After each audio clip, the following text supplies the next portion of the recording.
the hair done. Heavy too. He got extremely heavy. He got heavy, yes. Actually, I'm trying to get Al on here when he comes in. Al got hair like one of the guys in here. Got a little wavy stuff. You know what I'm saying? Well, his hair is thinning now. His hair is thinning too. You want to mention you talking about the brother? He don't have a mic to defend himself. That's okay. He gonna put them gators in your tail in the car, man. Chi-Town's finest.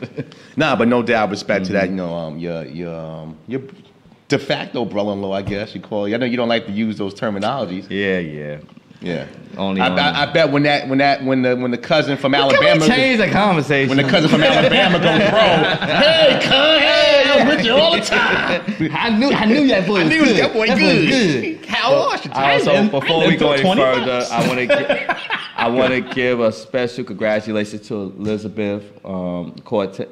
No, Alexandria Ocasio. I'm giving it wrong. Elizabeth is from Sanford and Son. Yeah, I'm coming to join you, honey. But I'm proud of her, man. I'm proud of her. Oh yeah, definitely. Alexandria Ocasio-Cortez actually is in my district, so I had the opportunity to go vote for her. You gonna invite her for dinner? If she comes by. She's busy now. I don't know the way I eat now. My new lifestyle. I don't know always. Oh please! He had a bunch of chicken in his house last week. He had 3 helpings. He was like, listen, we know about this guy. That's what I told you. He can't listen to him. He said, Renee, don't trim that fat. See, the thing about you two. You two. Don't trim that fat. She'll kill me. Don't hate this. I've seen the light. He had the whole last week. The light only shines when we on the radio. When he goes on the radio. Last week, the family we all got together. Yes, your sister at his house. Yeah, yes. I saw the pictures. People thought it was my mother's birthday. I said no, it's my sister's birthday. And I was definitely trying to get these fools out by 9 o'clock. You know, I'm like, you know what? You had your food, you had your conversation. Ironically, now it's time to go. I didn't know my family could really turn it up. Christians, they was starting to get a little Christians bit, Christian retreat. I said, Mom, don't you think it's time for you to go to bed for church tomorrow? Where's dessert? No, dessert is in the past. Mama said, I ain't get my cake yet. You know, you trying to kick people out by 9? We didn't have no ice cream. Well, I don't eat ice cream no more. Yeah, well, we do. Well, you go buy it and bring it over. Listen, let me say something. How you gonna come to somebody? How you come to somebody's house empty-handed? What you mean empty-handed? You didn't bring nothing. You ain't tell me to bring anything. I gotta tell you to bring something. Wait. I'm gonna defend him. He did bring his appetite. Yeah, he always bring that. That's never not with him. But I gotta tell you to bring something to my house. What, you don't drink? I don't drink. You still drink?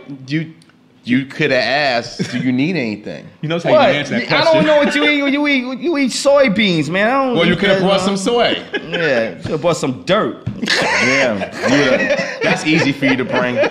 You pick it up right outside. But we, like I said, family. You never know when especially with your mother. No, it's a great blessing. Thing. It's a great thing. We said a prayer, and it was a touching prayer at the end because you never cry? know. Yeah, because my sister said because you don't know what tomorrow's going to bring. And I was like, okay, can you leave now? You see, he's a true Republican.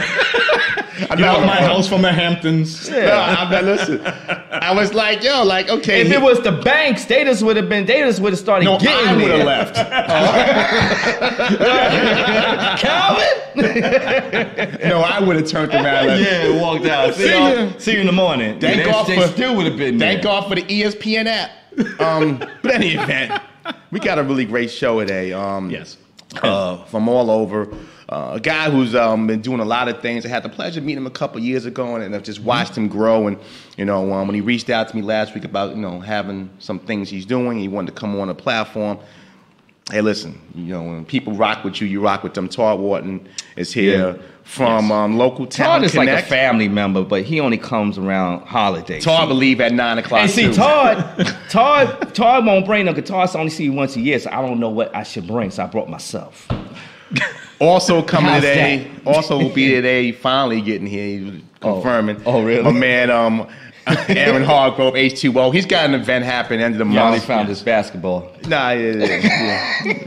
I don't go nowhere without my basketball. Does he still play Hoops in the Sun? Yeah, he still plays everything. I think he just did some with the Harlem Wizards. So he dropped 22 and left. And In our question of the day segment, Yes. the superstar herself, and again, we're going to really flip the script. I think people are seeing the aesthetic, but this is a really intelligent woman. King Steph will be here talking about the midterms, and we'll go there. And we're finally going to reach out to my homegirl, Natalie Vitano. If you remember the VIP show, if you know, celebrity fitness trainer, if you go way back, she used to be on one of those 6 a.m. ESPN training shows. But she's going to call in a little bit. And so That was 5 o'clock in the morning. Yeah, you remember, huh? Yeah, you I old remember, enough. Yeah. Well, that is. Well, it wasn't that long You ago. should be proud of your age. I am proud of my age, but damn, the way you say it, like, yeah, you shouldn't remember. There are not a lot of people who make it to like, your I level. should remember when Cadillacs were big. You do. Our daddy had them. So listen, I'm not saying it's not. You look at it as a negative. I try to say it's a badge of honor. No, you know what? That snow on your face is. He throws you under the bus, and then after he throws you under the bus, he won't even reach out and say, "I'm gonna try to save your life." Just die. No, he's gonna back up to make sure that the CPU okay. It's very easy to throw you under the bus. But, Really? Because you do an easy prey. But I love you though. But in any event, we got a great show. Same mama, same dad. There you go. Like I always say, sit back, relax. Non-Free Lounge live on the Saturday. Come on back.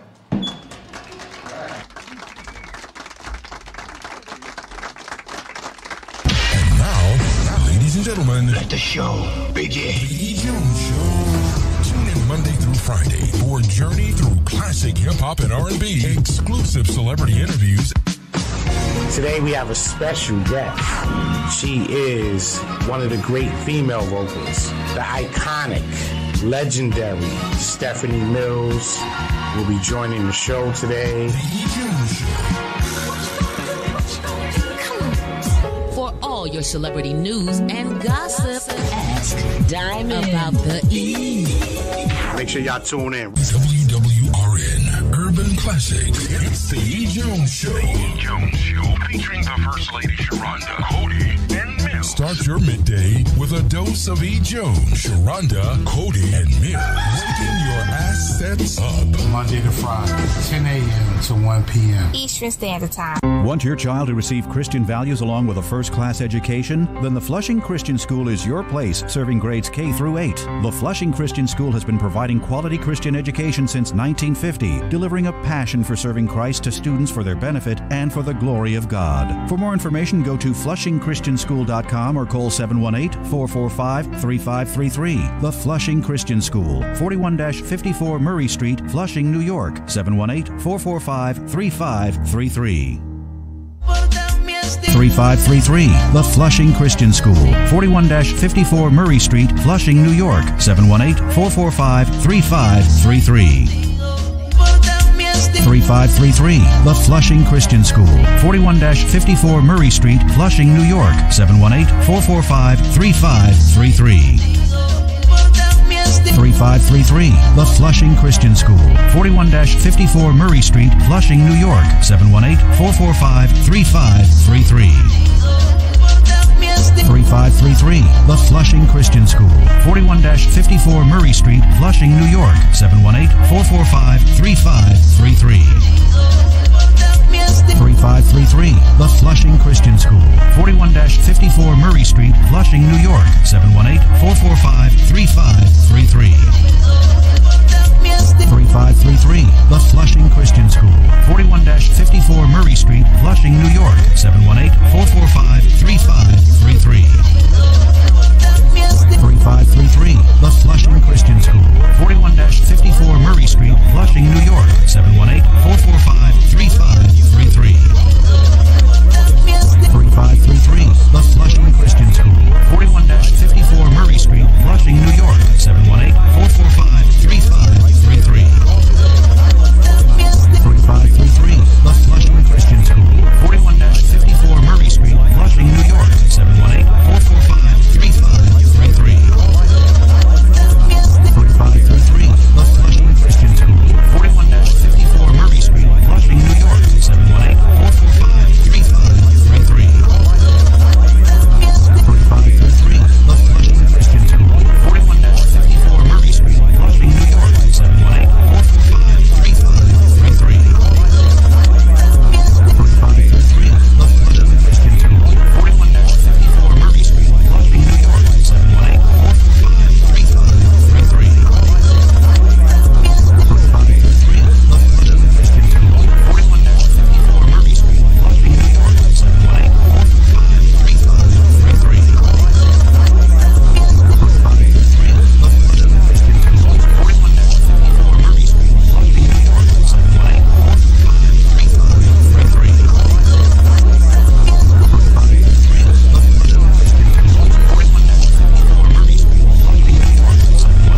find everything about it. We do have subsidiaries. One of the big subsidiaries that's LTC.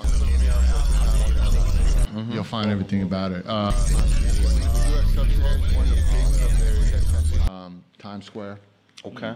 November 17th, last show of the Next year week? in New York City. Yeah, Saturday night. Yeah. Oh. 6 p.m. It's going to be actually in the heart of Times Square, where the right stairs there. are. Oh, okay. That whole entire quad in the Oh. middle of all the advertising. Yeah. We got it on lockdown. Got a lot of electricity on there, too. A lot of electricity. It's already sold out. Yeah. Have a lot of VIPs, a lot of celebrities. Last year we did it. It was kind of like a pilot. Right. The original Spinderella performed. Challenger, the reggae group, I had public speakers. Right. Ended up being packed. But people, I said, you know what? It works. So now I'm doing what I wanted to do. I'm taking it to the next level. And you also, it's also good because you got a lot of tourists. That's like the heart of New York now, you know, Times Square. It's always been the heartbeat. Exactly. Yeah. But now it's more pedestrian friendly. Because now Yes. they took away a lot of the streets, so now everybody's Yeah, 'cause going I into drive the a truck, thing. I be cussing y'all out crossing the street. Move, man. Exactly. Now, building a movement, because again, what I know about you, we speak a lot. Nobody gave you anything. You kind of scratched this up on your own. Talk about the adversity, and some of the challenges you've had to go through to get Times Square. They just don't get that to everybody. No, they don't give it to most people. They get thousands of submissions a year and only take a few. Right. I developed business relationships like I talked about with networking with you guys. Right. I developed relationships with SAPO, Times Square Alliance, the NYPD Commissioner's Office, the Fire Department, the Parks Department, parking permits, insurance. Right. There's at least 14 to 15 different businesses involved in Times Square that you have to, prove to them what you're doing is right. And it's not about, you can have all the money in the world. Right. I know Alicia Keys, Jay-Z did a concert. That's a little different. Right. I'm not on that level. Right. But in order to Yes. put something, in order to put something in Times Square in the heart, all these businesses of New York City have to agree. Oh, so everybody has to approve. So if one Yeah. doesn't approve, then Yeah, well, I'll give you an example. It's like I can have 13 permits going, but if the police department decides I don't have the sound permit, I have a concert with no sound. So there's a lot of political attributes you have to go through, and there's a lot of emails, phone calls, site meetings, personal meetings. But I'm an old school guy, so I keep in touch with them all year round, and I'll give people hints like, I'm the guy that still sends Hallmark cards. I'm still call you on the phone and be like, The happy personal birthday. touch, yeah. You know what I'm saying? so you will be invited to his house. Yeah. Oh, yeah. I got it. Yo, my Christmas is crazy this year. Really? Like, I can't name names, but some of the parties I'm going to, I got personal invites like, yo, Tal, we want you to come. We like what you're doing. I'm like, really? Right. I'm like, Yeah. you got the right number? Speaking Because I of know your wife. See, And that's why I I don't always know tell it like people- that. But That's why I always tell people the old way is still the best way. It is. All this modern technology and everything else is nice, but it's still good. Well, to have what's to get certain old is things. now new again. So Exactly. with people who, or somebody who does something that's The considered millennial- not, yes. considered baby boomer style is now new to this audience now because you don't Yeah. expect it no more. Because the millennials, they're just like, oh, wow, you can't text me? You can't do this? Because the only thing we knew about Times Square was New Year's Eve. So Right. that's a major thing. Well, that's to the thing. be I'm able giving to- them Yeah. we're going to become, and we already are, the concert to kick off the holidays. And there's a lot going involved. First of all, City of New York is backing it, which thank you to all the businesses. I actually did some which I really love. You have a lot of charities in New York, right? Toys, coats. Right. They never did one where it combines them. So I decided to do the first holiday coat, food, and toy drive. So Salvation Army is signed on. They'll be there. New York Cares, the 35th anniversary. Toys of Hope. Okay. The Peace Day Party, which does the flags of the world in Times Square. Right. And Silveria Almonte International Foundation. She was the lady on Dr. Oz, and she's a part of it now, too. Kid Capri was going to do it, but he's on tour. And Vina Love was supposed to perform, but she's on tour. But Kid's already down, most likely, for the next one. City Harvest is down for the next one. Everybody, so it's the first movement. Like I said, there's so many movements out there. everything. Yeah. From Black Lives Matter to gay rights to women's pride. They're great movements. They shouldn't exist anyway if we just stop being idiots. Right. But I decided, what about a movement that brings them all together? You guys keep doing what you're doing, but at least one movement that the world can recognize all these issues in one place. Exactly. So if you bring them together, AIDS, cancer, all the charities, and I'll eventually line up the whole area, quads, you know what? Have people have the opportunity to donate to this one. Then eventually, one level's up is where your attorney tells you to donate 20% for taxes. So you know what? Instead of trying to find a charity, donate it to this movement and let us disperse it amongst the charities that contribute their time to a movement L's up to the sky to let the world know what we do. That's great that have every ethnic group in one arena. Instead of having it separate. It's, you know, I ain't gonna lie, we do need things that's separate, but at some time we do, at the end of the day, have to come together and all have to throw everything in one bowl. We're talking to Tar Wortman again.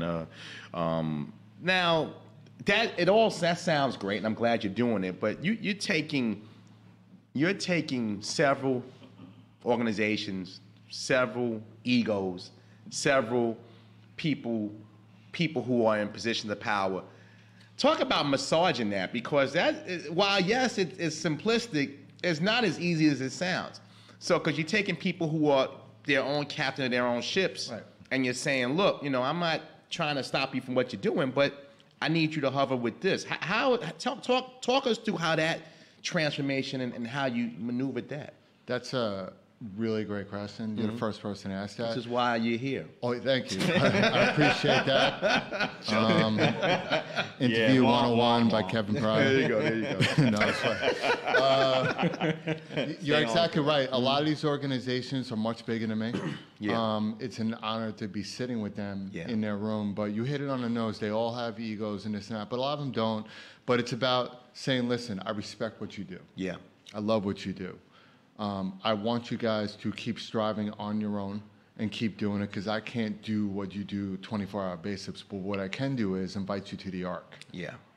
Nice. Let's all come together hand in hand. Right. And you guys are putting on charities and movements for the world. So why not really do something for the world and not your area? Because eventually this movement will be twice a year in New York, and I'm looking to take it around the country, eventually around the world. But not just to stop, do it all the time. Be a constant event to remind people who you are and the equality that you deserve, and you should be yourself. Right. Not something because people just died. African-American kid just got killed. Somebody just got raped. And so a movement becomes, you know. And these charities are great. People develop events and stuff. I just went to a domestic violence. I loved it. Joelle Morales, Stan B. Swayze, love these two. Volunteer to speak at that. Right. So there's a lot of great things out there, but I want a movement that is going to try to prevent these things, be a teaching tool. LTC is a teaching tool for the arts, so I kind of took it to the next level. I always bring people together, so why don't I take it to a level that I think my mother was talking about all my life, where I was the prodigy, which she told me when I was a kid. Maybe this was what she was talking about. When you go to sit down with all these groups, you know, like you said, everybody has their own opinion, but is it hard to get all these groups to come together? Because somebody's always somebody in one group like, nah, we can do this ourselves. He hit it on the nose. It's about ego. Yeah. When people are doing great things, they want to be the greatest. They want to be Muhammad Ali of their organization, of the brand that they're throwing out there. So when somebody like me comes along, I'm not looking to be a celebrity. I'm becoming it because of what I do. But this is me. If you guys know me, I will go to a karaoke night and look stupid and sing, and I will go to McDonald's at 3 in the morning. Don't go to want McDonald's. Craving. Listen, man, I like my McNuggets. McNuggets, 3 in the morning, 2 for $5 deal. Please bring it back. I love it. You don't go to White Castle? I used to, but belly bombs. Don't go there either. You ever like enjoy it? Like it's so good. You know, Kumar got it right, but they don't show you Kumar when they say cut. He's like, oh my god. Or you don't see Kumar the next morning. Exactly. Yeah. The weed that he smoked comes out like a brownie. That's what I'm saying. So we'll leave it at that. But there's a lot of egos in this game, not just charities. It's just in general. People, when they're doing something great, they see somebody maybe doing it better or doing it smarter.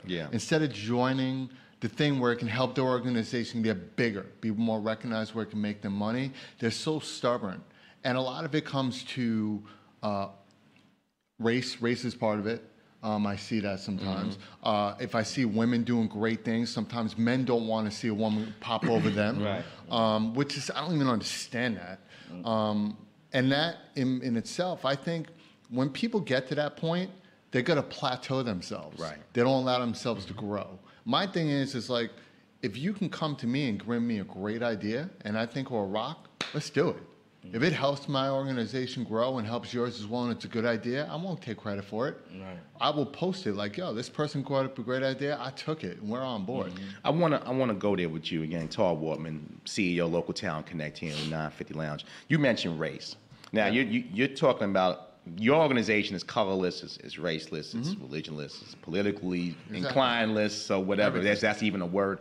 But when you're dealing in this climate, and again, you're a man, you're a Caucasian man, white guy, but you don't see that. But when you're dealing with the Black Lives Matter, and you're dealing with the Me Too movement, and you're dealing with maybe even the Black Republicans, which we were just talking about that last week. Exactly. When you're dealing with all these clusters, and these clusters have these ideological philosophies of life, necessarily everybody's not interested in sharing love. Now, you bring entertainment to the situation, so music is always going to be the great connector. Right, and Bob Marley started that. Exactly. But when people look at you, do you get that pushback because who is this white guy, and everybody who's a white guy thinks he's from the, he's from the Lower East Side or he's from the Hamptons, and I know that's not necessarily you, but talk about the race aspect when dealing with organizations that, when they hear somebody talking about doing something for peace and love, they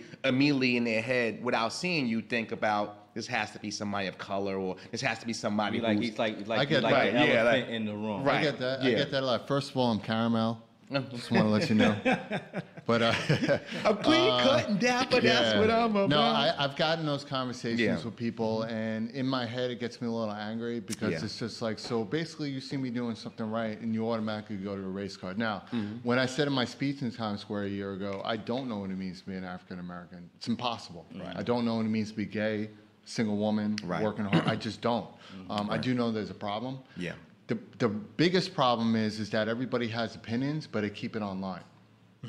Nobody ever steps out of the computer and actually does something. See, that's the thing. Like, we talk about this every week, is that technology is a great thing. Technology is the reason how we met. Technology is the reason why we broadcast on multiple networks.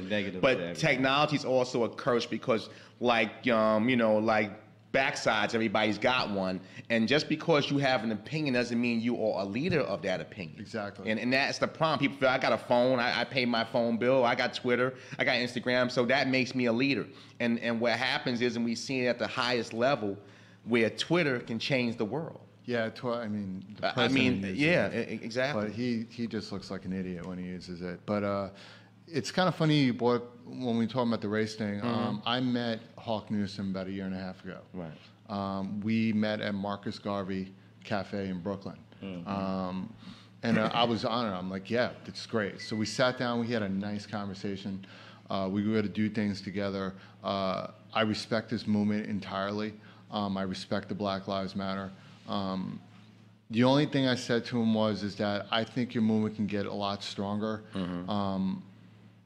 I think what's happening is, and he can disagree with me, I mean, we both have respect for each other. I just feel he's getting to a point where there's so much going on now that social media is allowing you to see things that have always been happening. So it's not like African Americans haven't been killed every day and other races as well. It's social media is pumping it. Right. So it's making it worse. Now, the problem with the movements today of everything is that movements are segregating themselves. You hit it on the head. But that's a big problem. That's a huge problem. Black Lives Matter is important. Right. It's so important. We need to recognize that. Don't blame the whole entire force, because all of us here got friends that are cops that are cool as hell. Very good friends. But when people are blaming the entire force, because of certain people. It happens in every business. Right. You got one bad apple spoils the bunch. But now what's happening is you're spoiling a bunch, but it's causing that bunch to get killed for no reason. But that's you hit it on the head. That's the problem, Tars, that people choose. This is why you have 1600 Pennsylvania being occupied by the individual, because people are sheep, and unfortunately, I got to pick this. I got to pick that. Well, you know, and and me and Ed have had this conversation even about Democrats. I don't look at it from Republican, Democrat. They both got issues. Right. Where the Democrats remind me of the new age Nino Brown. They bring a turkey and they bring somebody to perform and go, oh, vote for me, and then I don't see you for 4 years. Right. Republicans are using, hey, listen, people, the caravan is coming, and this caravan's got, you know, people with diseases, and they're going to steal your jobs and rape your wives. Ain't no caravan. But people are sheep. Right. And when groups like yourself come around that, listen, we're just trying to make you see things in the light. We're all human. We all bleed blood. We all, you know, have to walk this green earth. I don't care what you believe necessarily, who, what. That's for another day. But we're all human. And that's why I think, again, I try to shine light. Anytime you tell me about something, I move mountains to get you, because you're shining light on that. Where other groups, while yes, they're important and need that, but you have to understand somebody else's plight. I can't talk to a person of another gender or another race and not understand their plight. If we can at least sit down and say, you know what, I understand you go through things. I understand you go through things. You might look at tomato and I might say tomato. We're looking at the same item, the same fruit. Right. But we have different opinions, and it's okay to have that. Of course. Because at the end of the day, that's what makes us. Right. But we've come to the world like now, if you don't believe me, then you're wrong. And I don't want to deal with you. And that's the problem, right? Yeah. And Hawk, like I said, Hawk Newsom, I got a lot of love for him. I respect the man. I love the movement that he built. I just think it could be better because the movement is so much needed right now, and the movement shouldn't even exist anyway. All these movements shouldn't exist. No. They just shouldn't. He's a great family man. He loves his kid.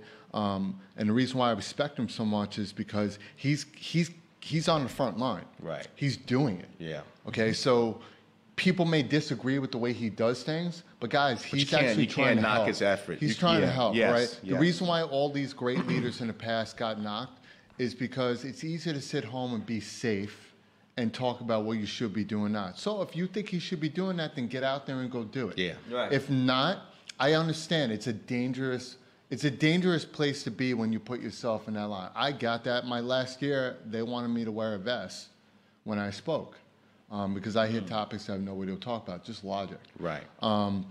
But the thing I noticed was you can have all the public speakers in the world, but unfortunately, celebrities get more noticed than politicians. Which some of them shouldn't be speaking. Yeah, well, I always do an example, like Obama was one of the best speakers I've ever heard. Yeah. Very clean, very organized, well-dressed. He kind of reminded me if you put Denzel, Michael Jordan together. Obama took you to church. You know what I'm saying? Right. Yeah, exactly. And you can listen to him. But the problem is, in today's world, if you put Obama here and Justin Bieber here debating, Justin Bieber will get a lot more followers. Yeah. Well, that's why that's why Trump. And I'm not dissing Justin. No. I ain't dissing you, man. I'm just saying in general, it's the way the world is. Beebs, we'll do it. You know? Yeah. So, but that's why you got Trump president. Trump is for all the issues, and I tell this to a lot of people that, you know, we live in a world where love and hip hop and, you know, and all these shows, all these reality shows, and people beating each other over the head with champagne bottles, and,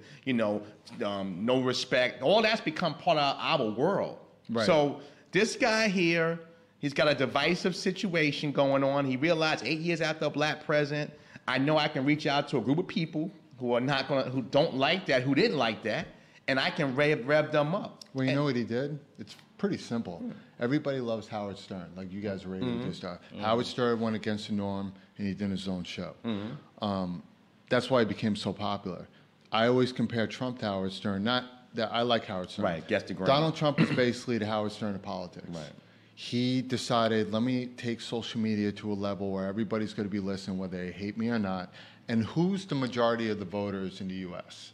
Right? Middle America. Yeah. Because when you go to the West and East Coast, there's so much going on, entertainment and stuff. I guarantee you there's probably 60 to maybe 70% of New Yorkers that actually vote.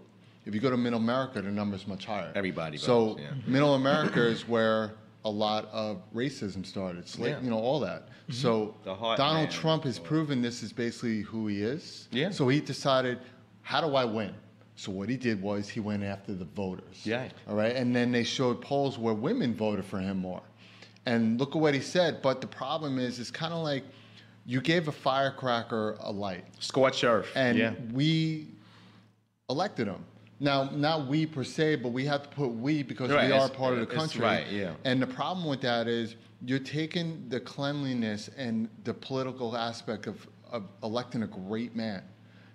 And you have to be psychotic to be a president because your job is affecting millions, not just in the U.S., around the world. Your job that we don't even see is, you know what? Do it.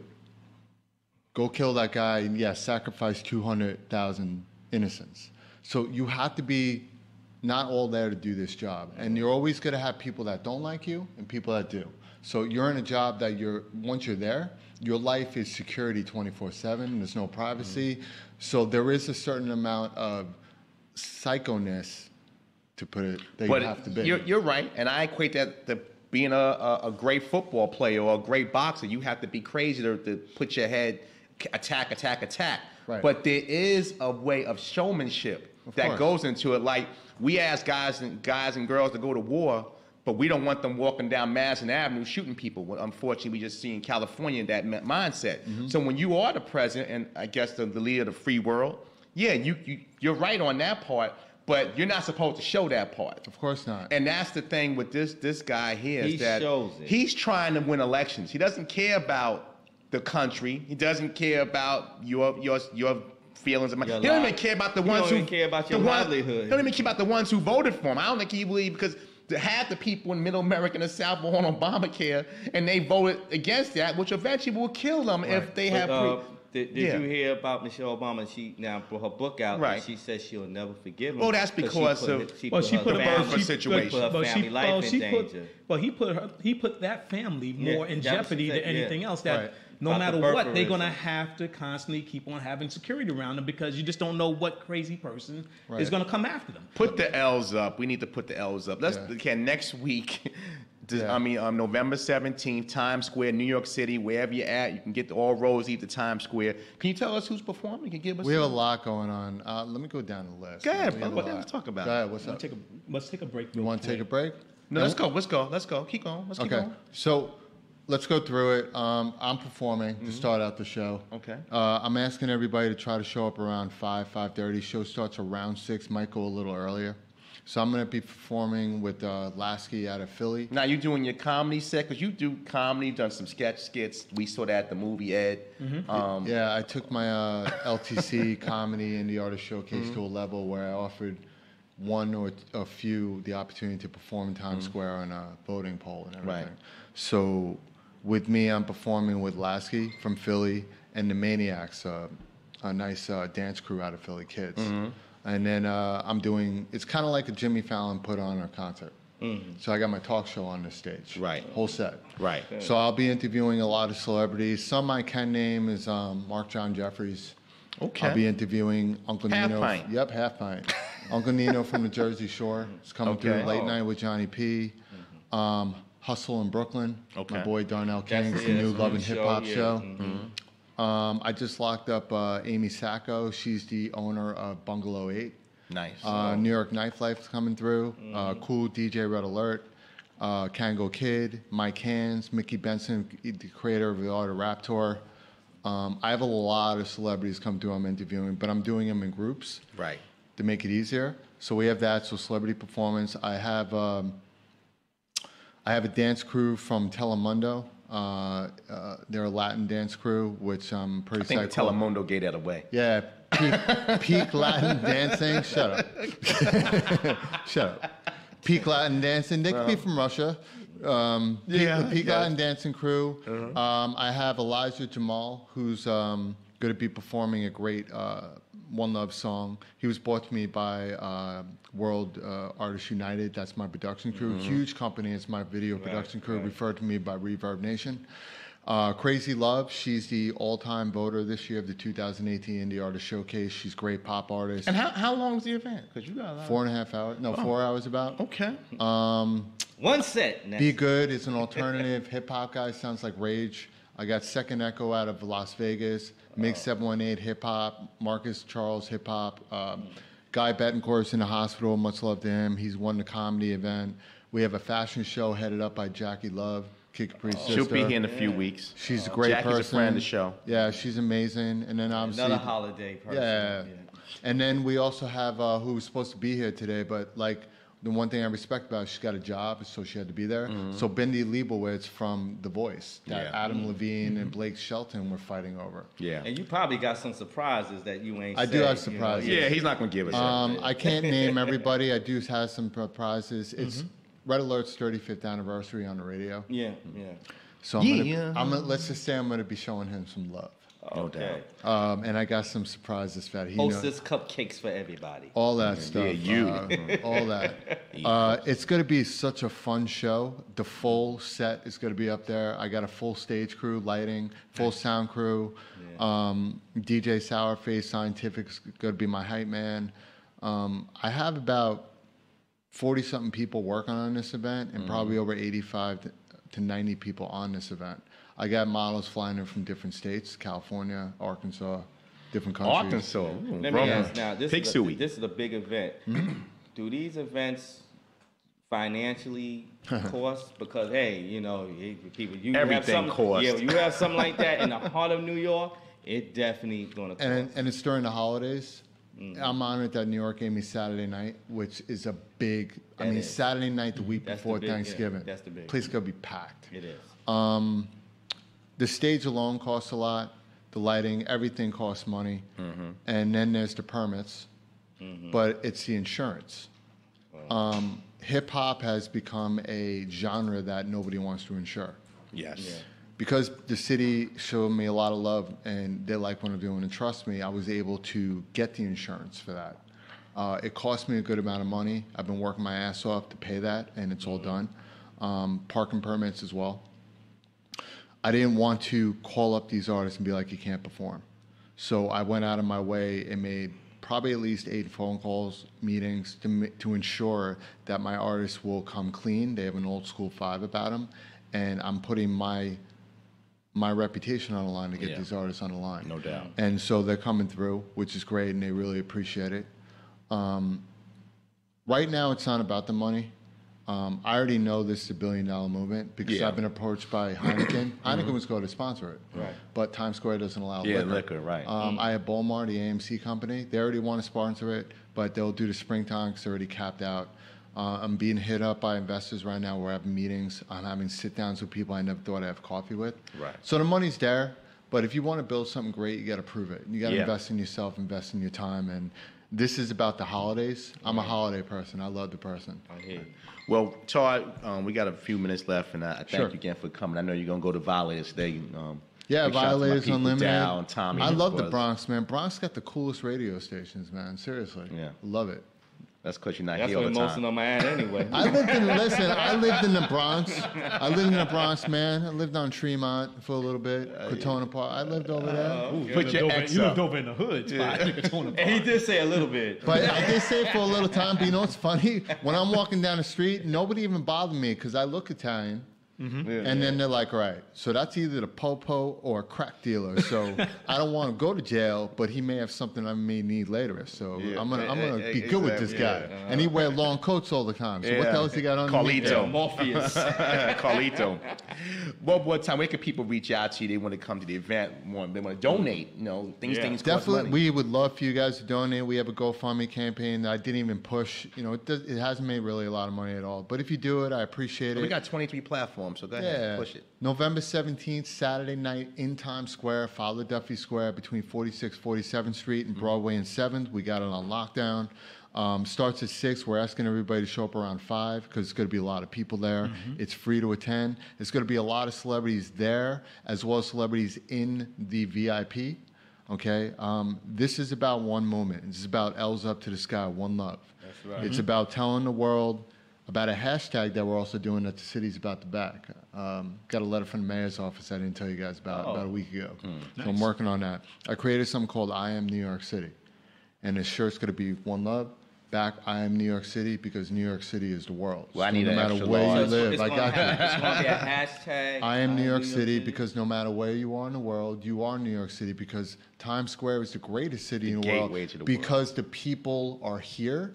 So I thank everybody for coming to Times Square and making us the biggest city. And now I'm going to give you guys your shirts. You represent the You Are New York City. Okay. Ladies and gentlemen, a man get used to hearing his name, Todd Wortman. Thanks so much for coming, man. Thank you for having me, guys. I'm glad I you got his appreciate name you. right.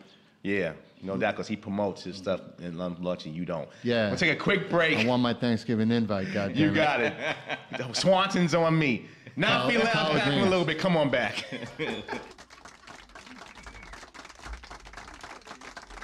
New Move of God Pentecostal Church in the Bronx needs your prayers and assistance in purchasing a new church home. Won't you open your hearts and support? Go to www.gofundme/newmogpc. Any donation is appreciated. For more information, go to newmoveofgodpentecostalchurch.org.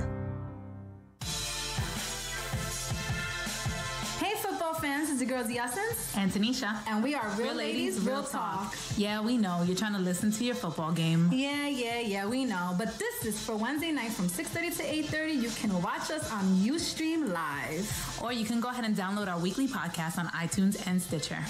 Get in line. At least it's not on Sunday.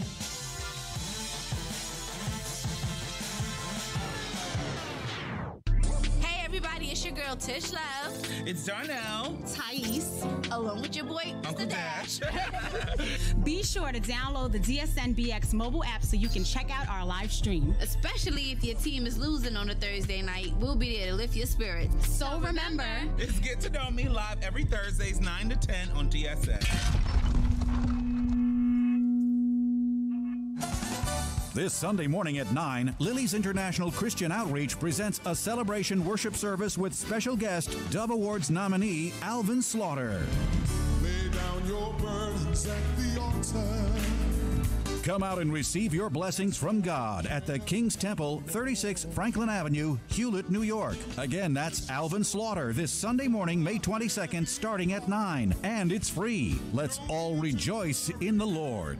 For more information, go to liliesinternational.org. Join in the time of celebration.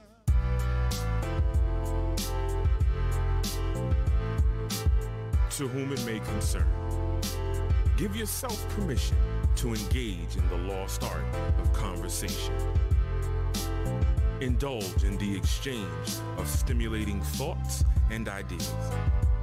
Examine and reflect.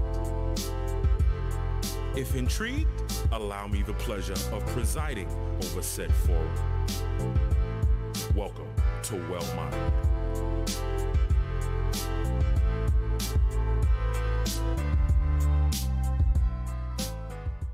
Football fans, are you looking for an alternative experience this spring? If yes, then welcome to the Triborough Football League. Established in 2008 with teams all around the city, the TFL offers athletes 18 and over the opportunity to keep their football dream alive. Fans are part of the game in the TFL with an up-close experience with the players. Learn more about the TFL at their open house March 4th from 9 a.m. to noon at Fusion East, 1179 Elton Avenue, Brooklyn. For more information on the TFL, go to TriboroughFootball.com.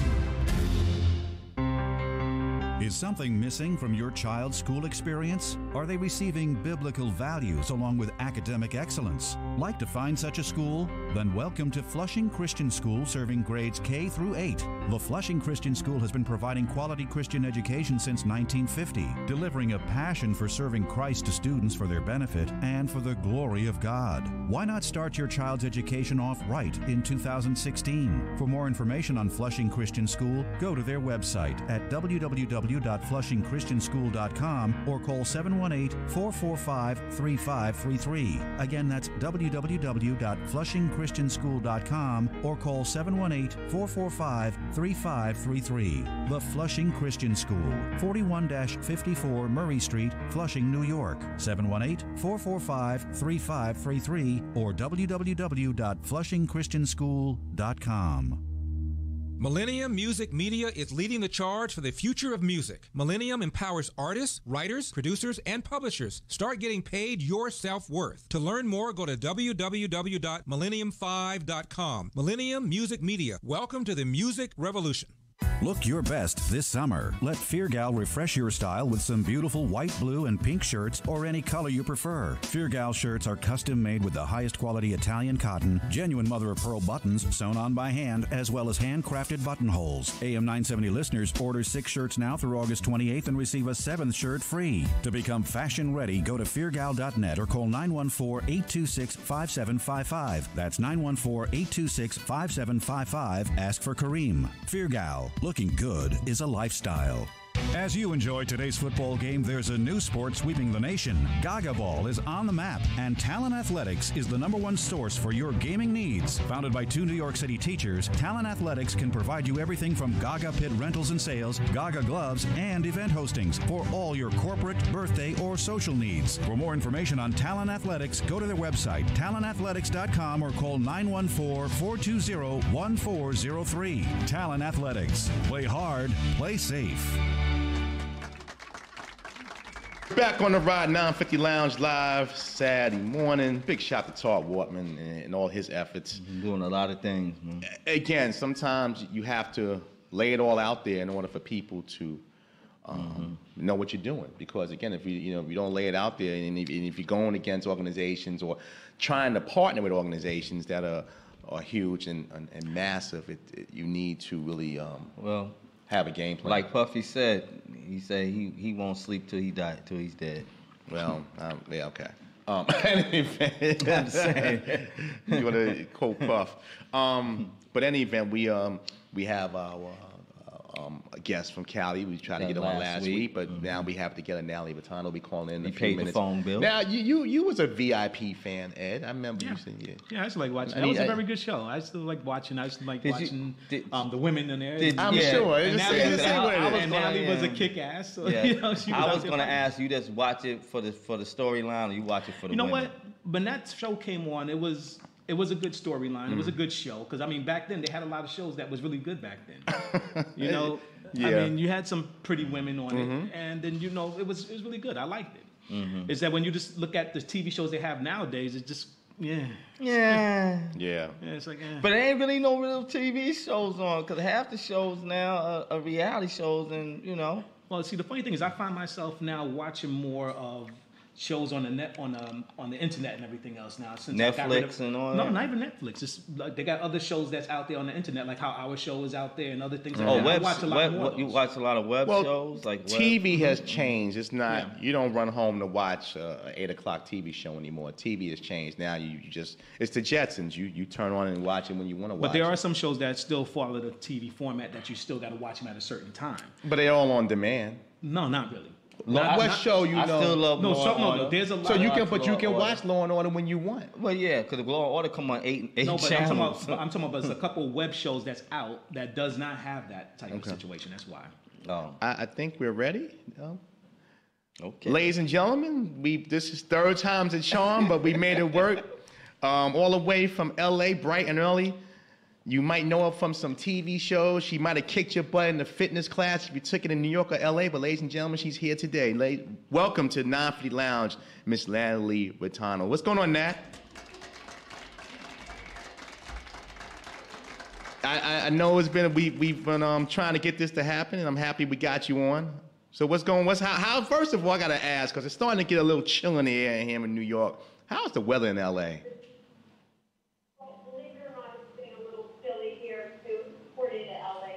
Oh, like it's 70 degrees, huh? You know what? You get real soft real quick. I hear you. I can imagine. Well, good morning, Natalie. And we happy to have you. I know last week, we didn't pay our phone bill, and with technical difficulties, we still glad that you came back. Yeah, Nelson, our engineer, got a muffin today for making sure this all worked. But let's get into it. You have a really... I would say you've had a great career and you're still doing what you're doing and have done some amazing things. You did the fitness. Oh, no doubt. You know that I've been stalking you for years, so obviously I must be doing something. You've been doing something right. But you're in the fitness, I call it a celebrity fitness world.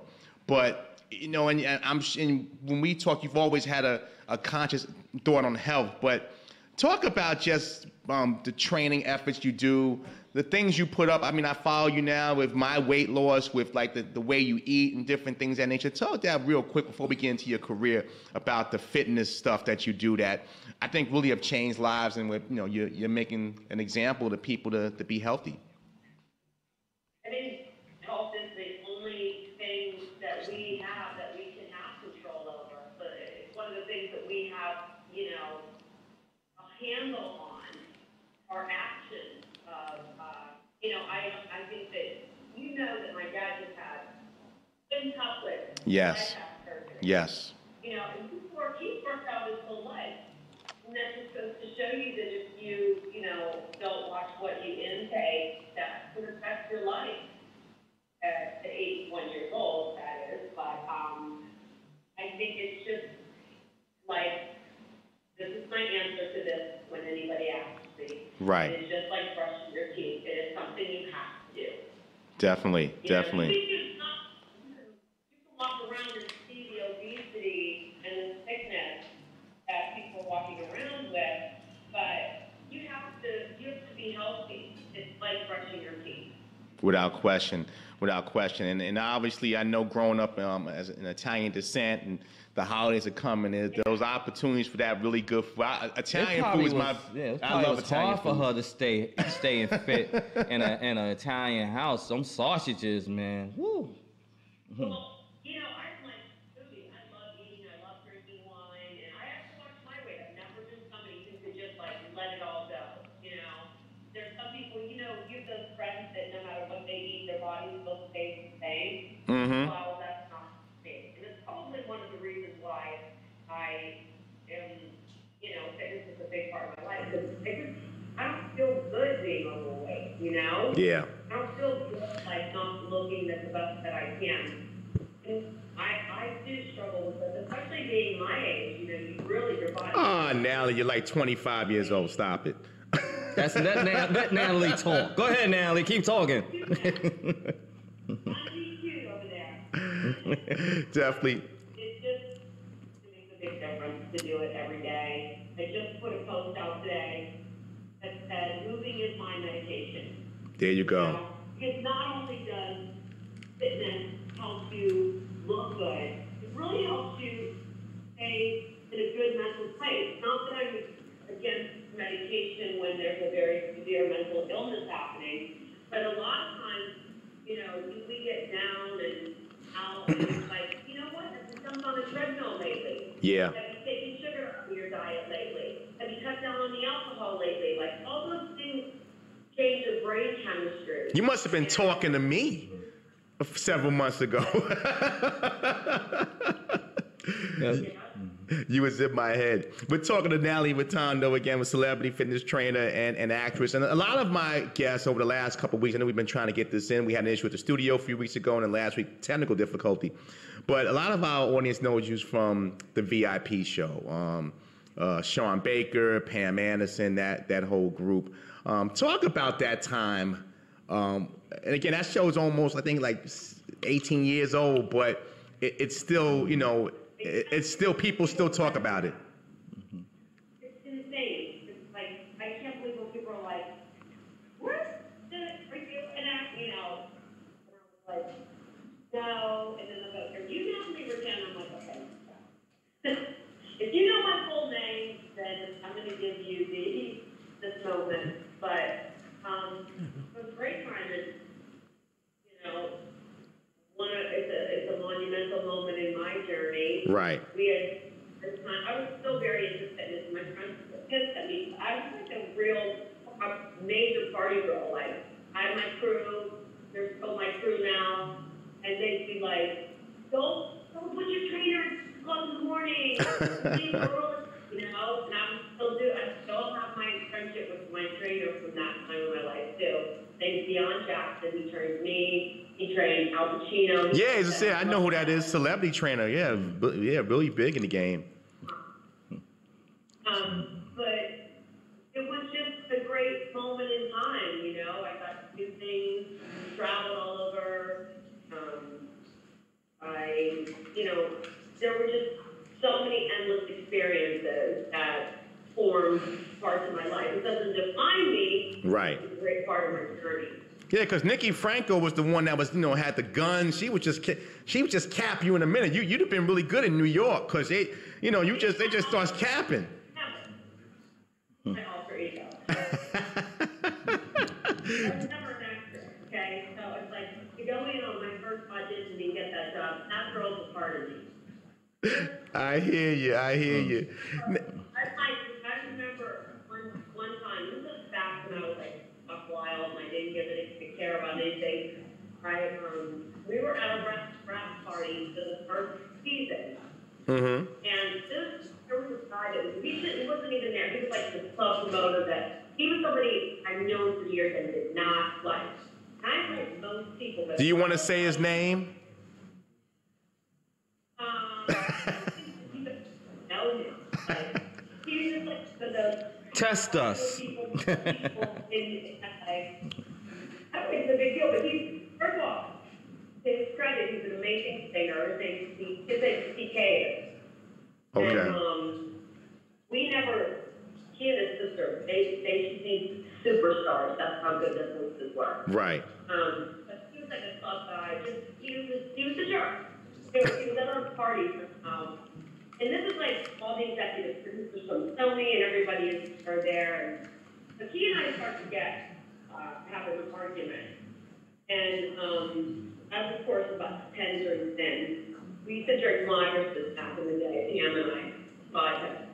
So I think he called me a bitch or something. And oh. I threw a drink on, okay? That hit everybody. Like the executive producers, their wives, and, important people like Sony. And then all of a sudden, everybody stops and they go, oh, well, that's why we hired her. She's the perfect part for this for Nikki French. When she said that he called her a bitch, the only word I thought about was unity. Oh, well, yeah, you've been watching too much Chappelle. Unity. Who are you calling her? You're about to get some backlash right now. Yeah, get that Western PA come out of you, huh? Yeah. Who are you calling a bitch? UNITY. Or like my Italian pepper. There you go. There you go. There you go. Now, I did, in preparing for this, I've done a little bit of research. Didn't know you was a part of a music group as a young girl. Yeah. Talk about that aspect. I never knew you. I didn't know you had the singing gene in you, Nat. Well, listen, I would call myself the Dalvin of Jodeci. Not that like, oh my God, Dalvin would kill me if he heard me say that. Dalvin was but he's never really liked me. Right. And I was in a girls group for years. We were trying to get it together. I'm still best friends with one of the girls that was in that group with me. A couple of them, like they go, different girls go in and out. But it was like Breakaway and Vogue was in it, very big, and once like the 709, like those kind of girl groups. And we were a multiracial group, and we, Boyz II Men at one point were one of our, we're going to sign them. Wow. At one point. Yeah. Oh. I mean, we worked with and we worked in with a group called Noontime in Atlanta. We got pretty far. What caused us not to go far was, just like any other girl group, there's one in there that messed up the whole thing. So, what did you do, Natalie? What? What did you do?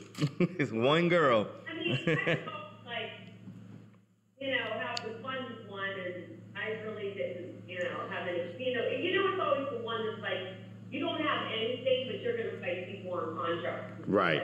You're like, okay, so this is our opportunity here. We'll figure it out once we get out there. Right. And it was always that one.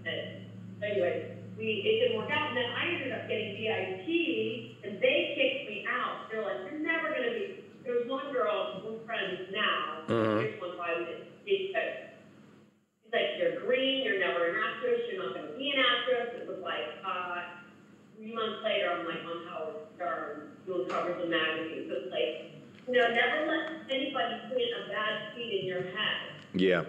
Never what your journey is. You know what? I always say that I think our haters are our biggest fans because they watch what we do.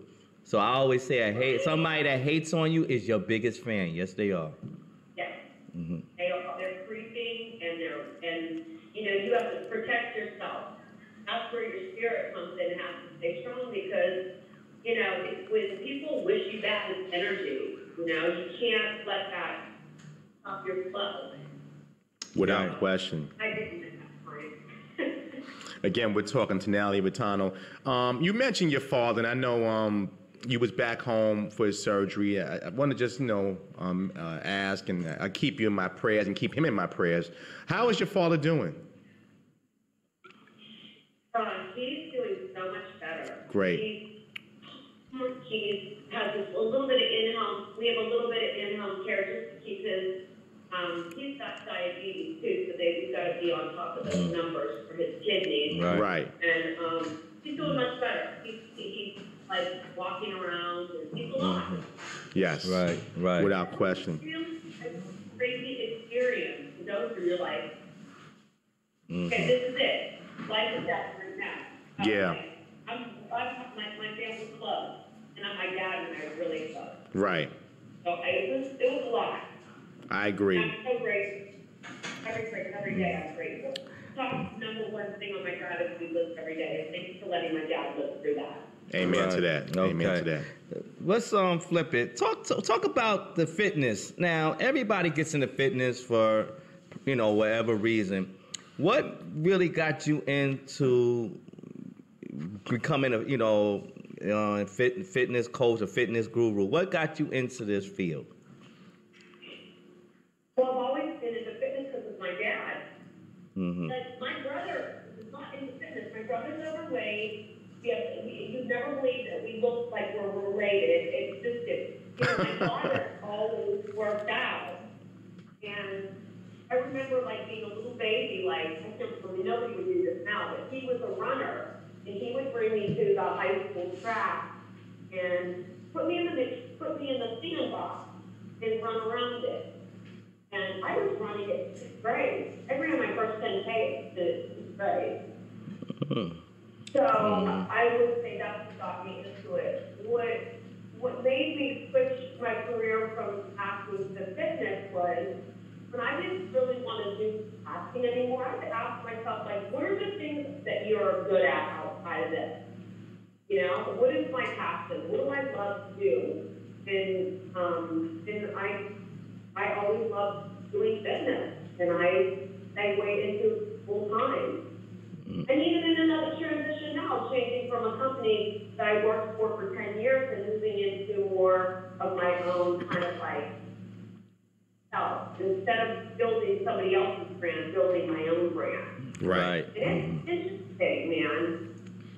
Well, Nally, you have again, you do it all. You've acted, obviously you do the training, you're doing that. And you've also now have ventured into the talk area yourself.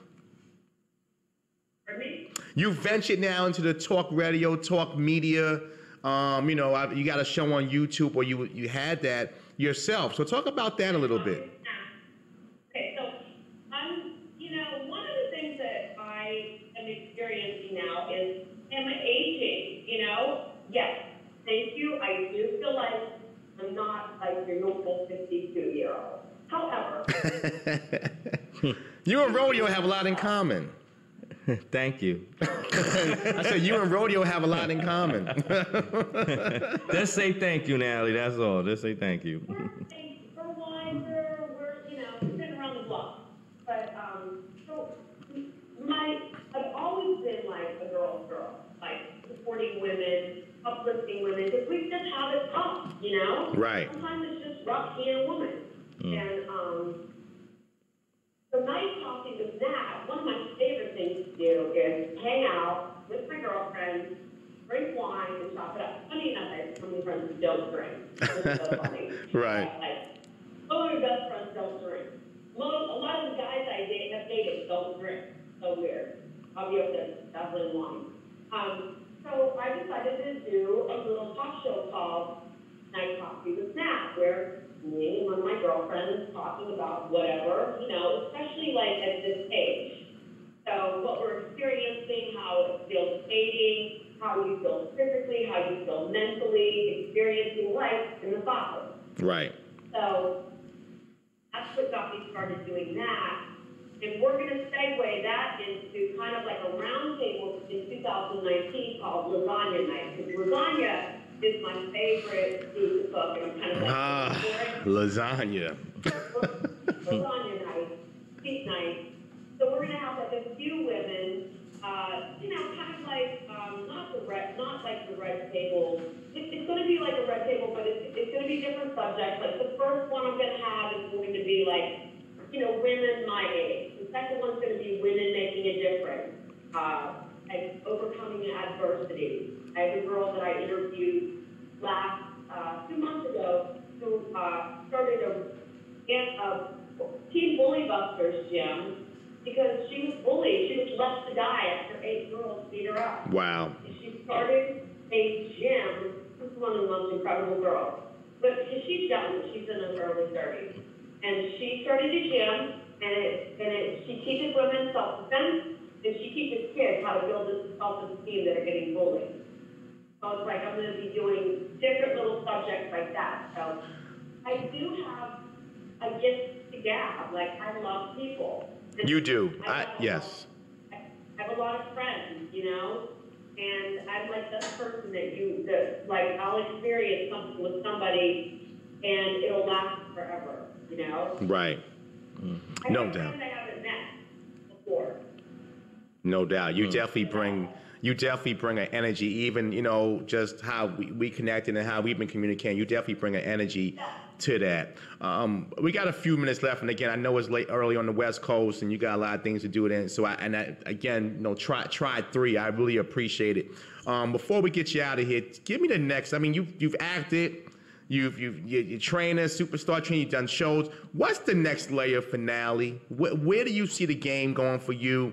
In the next 3 to 5 years, what's on the plate for SuperNat? What's on the plate for me is building my own empire, my own brand, my own wellness, fitness, lifestyle brand, helping women, or anybody, but mostly women, aging, going through that change, that menopausal change. What do you do? How do you work out? What do you eat? Those things, and how do you keep your head on straight? Right. So that's going to be mine. Natalie Ricciano Fitness. My website is up. There's going to be a blog there. Give us the site real quick. Give us the site. What's the site address? NatalieRiccianoFitness.com. Very easily done. Very easily. And then I'm going to have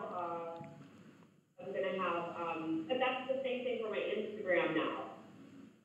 Right. So I'm just kind of I'm navigating that and coming into my own, and it's just different because I help people build their big brands for years. Right. And now it's kind of like, it's literally taking a leap of faith. Because I'm like, who's going to listen to me? Like, who am I? There's so many people doing it. But it's just like you have to be focused on what you have and take all that stuff and it needs to be filled by it. You're just like the people like you in Rodeo's age say the Nestea plunge. Why listen, you keep emphasizing? It's good. It's all good. It's good. You're live. God. Like Natalie said, you're live. Listen, I'm gonna be on. Like I told you, I'm gonna be on the West Coast. Top of the year. I'm gonna come take your class. I think I'm ready for it now. Kill him, Natalie. I don't know if I want to film it, but yeah, Natalie, yeah, film it. We need to see this footage. I'm definitely gonna come take it. Don't you worry. I'll be out there. I think it's the first weekend of the year, right after the New Year. But I'll definitely give you the dates as I get closer. Listen, one more time, making people reach out to your Instagram, your website. One more time, get that again. NatalieRiccianoFitness.com. That's my Instagram. That's my website. Contact me, DM me with any questions. I'm really good about getting back to you unless you're asking me out on dates, which happens, and I don't answer those. If it has to do with fitness and wellness and or cooking, lifestyle, reach out. I'd love to help. Natalie, I really appreciate you. Thank you so much. You've been a great sport hanging in for us the last couple of weeks to get this done. Thank you again. Yes. Right. I look forward to sweating and kicking your butt. Yeah, and remember we record it because we need this footage. Only if you promise to make me lasagna after you kick my butt. Thank you, Natalie. That's what I'm talking about. But, you know, not for nothing. I've seen you. You're taking those pounds off. You're putting the time in.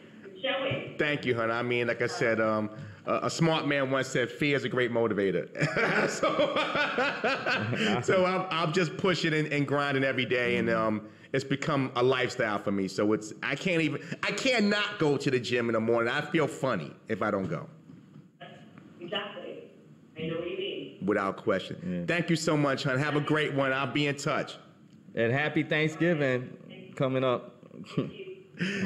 You got it. Thanks again. Nally Matano, I tell you, it's been I'm glad we get Ed was like, I see him with the headphones to get me nervous. Like everything, he's like, yeah, you good, we good. You didn't even speak. It's good. Why you didn't talk, Ed? You was quiet. I was busy trying to. He was looking at her beauty from her pictures. It ain't your beauty, it's your booty. Taking care of things. In the nude. Bugging nuggets.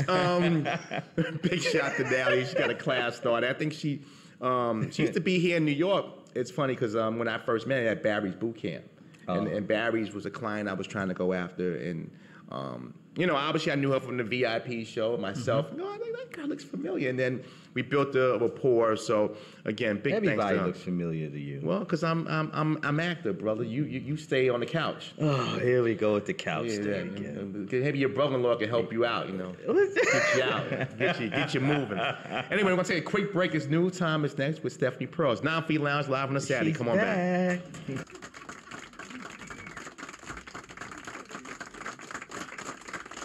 If you're like me, you're always on the lookout for a place to eat with healthy options. Well, look no further than Young and Juicy Cafe, serving healthy, organic, and wholesome meals affordably priced. Their made-to-order smoothies are crafted with the freshest ingredients. Y&J helps customers change lifestyle with customized healthy meal options built for life. Young and Juicy Cafe, 13 Lawn Avenue in New Rochelle. For takeout, call 914-654-1234. Young and Juicy Cafe. Eat to live. 914-654-1234.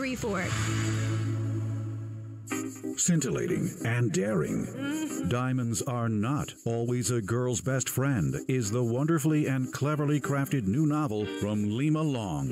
Diamonds are not always a girl's best friend is a purely scandalous read that will leave you shocked. A compelling novel with characters that we all can relate to. Lima Long has given us insight into defining what friendship is and what it is not. True to form, deceitfully cunning. Diamonds are not always a girl's best friend will keep you on the edge of your seat for the entire ride. Go online and order your copy from Amazon.com or BarnesandNoble.com today. Again, log on to Amazon.com or go to BarnesandNoble.com to get your copy of Lima Long's Diamonds Are Not Always a Girl's Best Friend today. Everything's changed. This Sunday morning at 9, Lily's International Christian Outreach presents a celebration worship service with special guest, Dove Awards nominee Alvin Slaughter. Lay down your burdens at the altar. Come out and receive your blessings from God at the King's Temple, 36 Franklin Avenue, Hewlett, New York. Again, that's Alvin Slaughter this Sunday morning, May 22nd, starting at 9. And it's free. Let's all rejoice in the Lord. For more information, go to liliesinternational.org. Join in the time of celebration. It all started in New York City. A family came together to create a game plan to take over, a brand that would represent a lifestyle, clothes, jewelry, and events. Then it finally happened. Welcome to Bree Combination, a leader in men's and women's fashion and accessories. Family owned and operated, all designs are created within by the family's daughter. Bree provides such unique clothing designs like the Owl Always and the ever popular Koi Fish. Bree Combination doesn't stop there, as their award-winning accessory line is highlighted by the Duke or Earl and the beautiful Pace necklace. To purchase Bree Combination clothing or accessories, simply log on to BreeCombination.com. That's Bree, B-R-I-I, combination.com. For information on events or to contact the owners of Bree Combination, go to Facebook, Instagram, and Twitter at Bree Combination. That's at B-R-I-I Combination. Bree Combination. Not just clothing, but a lifestyle for the new millennium. What's pop opera? It's taking the world by storm, and pioneering this new sound is Cherise Mills. No stranger to running from the front, Cherise has done it again with her latest single, Champagne, featuring French Montana. Yes, Champagne will have you grooving and desiring so much more. Purchase the new single Champagne by Cherise Mills featuring French Montana on iTunes. To learn more about Cherise Mills and the pop opera movement, go to her website, CheriseMills.com. This weekend, get your taste of Champagne. So I could call Eddie Bailey at EVT, and he could come out to the house, and we could clear out the garage. This is great. I love this. If if you're a business owner and you need office cleaning services, you're a homeowner like me, you need assistance with carpentry or floor care or just a general cleaning, you could call EVT Cleaning Services. They have general maintenance to electric repair. EVT covers the entire tri-state area for your home and your business, and Eddie Bailey is a New York native. He put together this homegrown business that's second to none to help you with all the dirty work for your home or your office, landscaping, janitorial, even demolition services. You name it, they do it all at EVT Cleaning Services. 347-755-4263. 347-755-4263. Or find EVT on Facebook by searching EVT Cleaning Services. Tell them Piscopo sent you for a special discount. EVT Cleaning Services, the improvement professionals. Get 'em Girls Styles is the best place for all your hair care needs. Conveniently located in the Bronx at 1444 Boston Road. Get 'em Girls Styles specializes in total hair care and hair extension service, including wig making. Purchase any extension service and receive a free wash and set. Call 347-431-3225 or go to GETEMGURLZ.com and use the code 1039 for 15% off. Get 'em Girls Style, where beauty meets the eye. We're back on the ride, 950 Lounge, Saturday morning, or whatever day you're tuning in, because again, you can hear this on 22 different markets. Ed, what are some of the markets again? Just give me a few. Don't rattle off 23, but. We are on Twitch.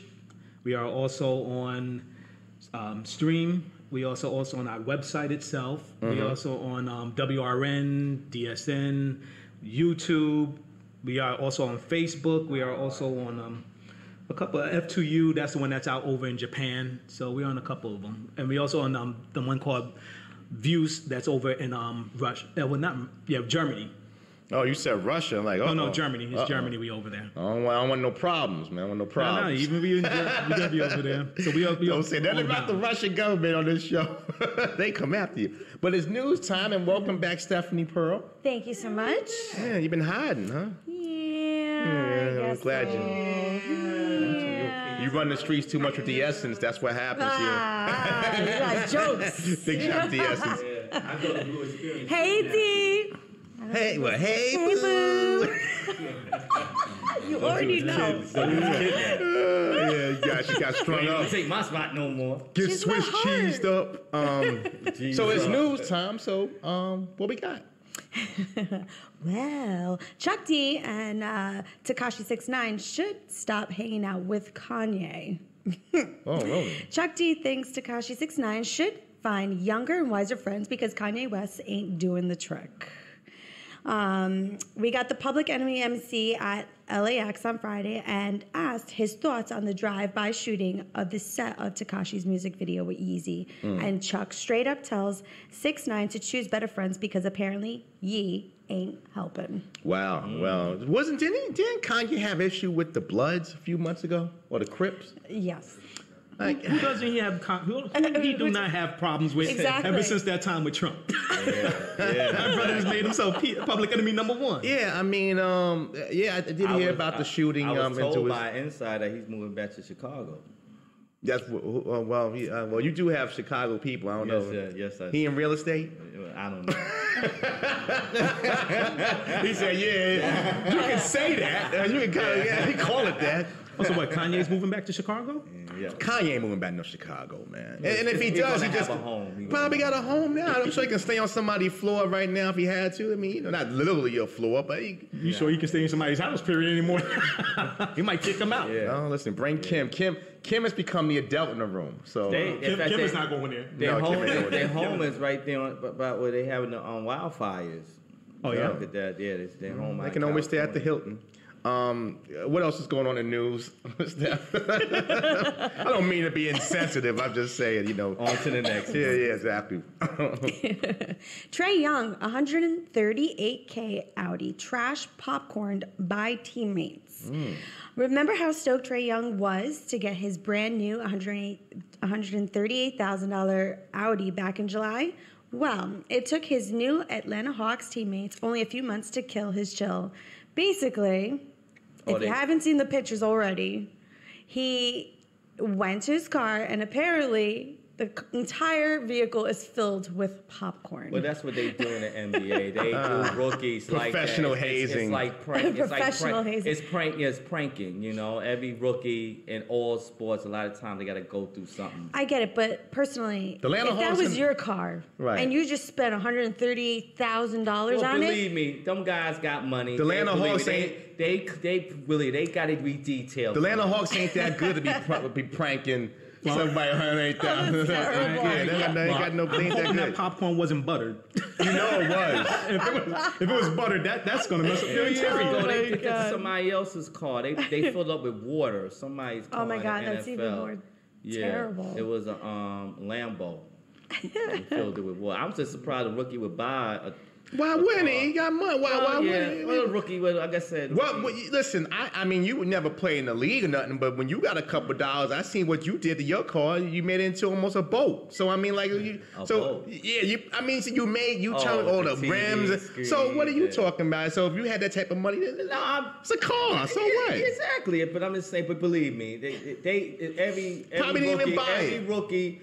In every team sport, they go through, you know, He probably didn't even buy the car. It's probably a lease, and it's probably by the dealership. He probably didn't even buy the car. What's going on?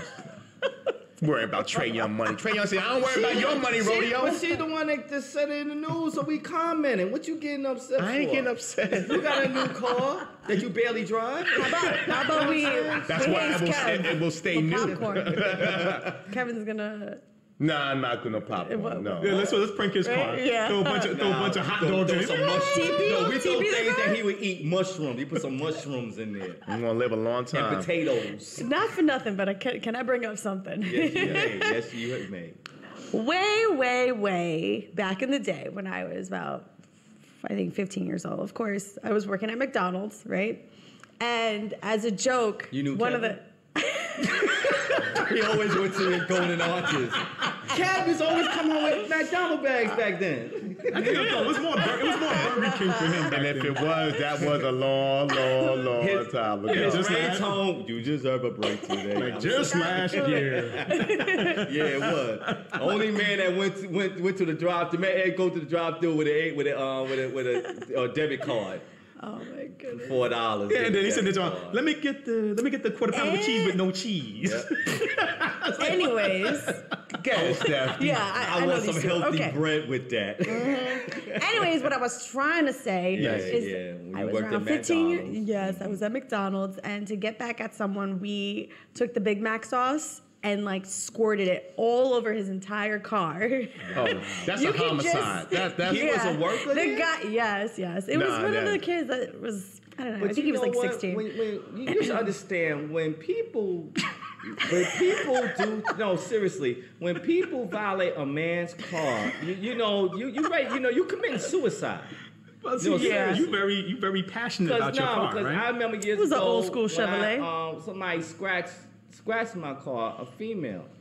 And like I said, that is very, very So what, sensitive. you became Mike Turner? Huh? I mean, I'm saying, you're saying like a female, like, Call me Charles Bronson. I was on the run. Oh my You was God. on Death Wish? That's what you better And that's why a few years ago, what was the one that said, I broke the windows out your car, and all women like, yeah. Women ain't even got a car. And then it became I'll break the windows out your subway car. How's that? You know what? Say that. You know what? You sound very angry right now. Yeah, record that one, brother. It seems like you've had some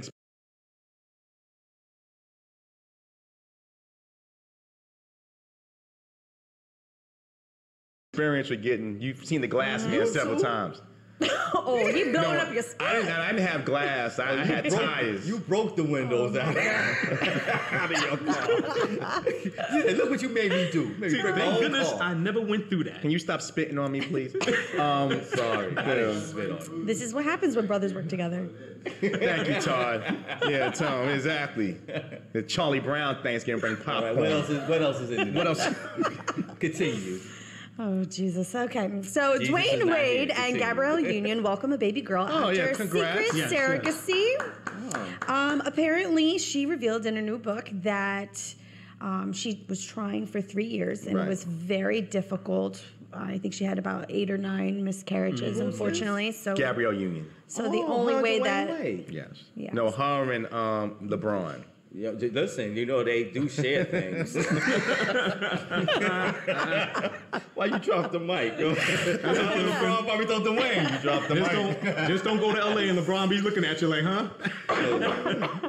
You guys. So it's a beautiful thing. It is, but I'm just wondering, what do you guys think about that current trend of, surrogate? I think again, it's something that if you can't carry and you have the desire to want to have a family, I don't see nothing wrong with it. Like somebody once told me, I would never adopt a child or my own child. And as I've gotten older, I don't see love is love. Mm-hmm. They don't have to have your eyes in order to love them as your own. My thing, did Dwayne do it the old-fashioned way? Nah, I probably did. Why not? That would be her next story. Why not? Because that would probably be her next story then. Dwayne Wade had sex with a surrogate. Dwayne want to make sure that his sperm went in the right person. Nah, he ain't. Well, he's got like... No, because I mean, they can do it already, I think. The way they do it nowadays, they just go ahead and do...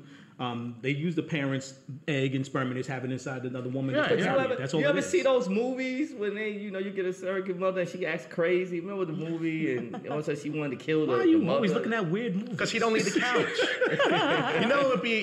You should get into a business, and this is good for you because you got that street mentality. You want to get a bunch of broads in the street and say, listen, we're gonna go How after you call them broads? Oh my God. The words of Kevin, the words of KP9 is not us. Because that's what you would say as I being wouldn't call no woman no broad. being the baby boomer in the room. You've been like Starsky and Hutch lately. You would say, Huggy Bear. You would say, come here, broads. We're gonna become surrogates and start making money. Because they just big business in that. I can see us getting a lot of emails about Kevin now, right? Huh? You're gonna get a lot of emails because you said broads. Well, we always get a lot of emails. Charge them No, not hate emails. $10,000 per. Cause She probably got more than 10 staff. Nah, she got more than that. But they do have when they charge like $10,000 for what? The surrogate mothers to carry the but you know what? But that's a lot of toll and stuff on a person if they really want to do it. You gotta really have to find somebody that really wants to do something. Listen, you're not gonna. It ain't no disrespect, but ain't nobody in the projects having a surrogate. But hold on. If you're having a surrogate, you got some money. So if you got some money and that's your baby and that woman, you're gonna put her up. Let me ask this question. I can put this out to the panel. Supposing you get somebody that's not an American citizen. And you shoot them. Well, in this day and age, I don't know what to say on that. I could tell you that 3 years ago. They have American sperm in their. No, that's no. Oh my God! Of course you would think about that. You being custom. This is American sperm in me. I'm coming in. I don't think American sperm counts if they were born in Japan. What? Continue, Steph. You see what I deal with? Maybe that's why you've been around. Kind of a good point. I'm kind of like that makes sense. Curious as to what Trump would Black say. Tourette's is affecting you. But that does make sense. No, it don't. It does. And it does. Charles. Sort of. Well, that's the same thing. Charles, I'm calling you by your government, Charles. What do you mean? This is the second week now. Like the post office now. This. Because last week, for those who wasn't listening last week, you said last week people can go to the post office to go vote. That's elective service.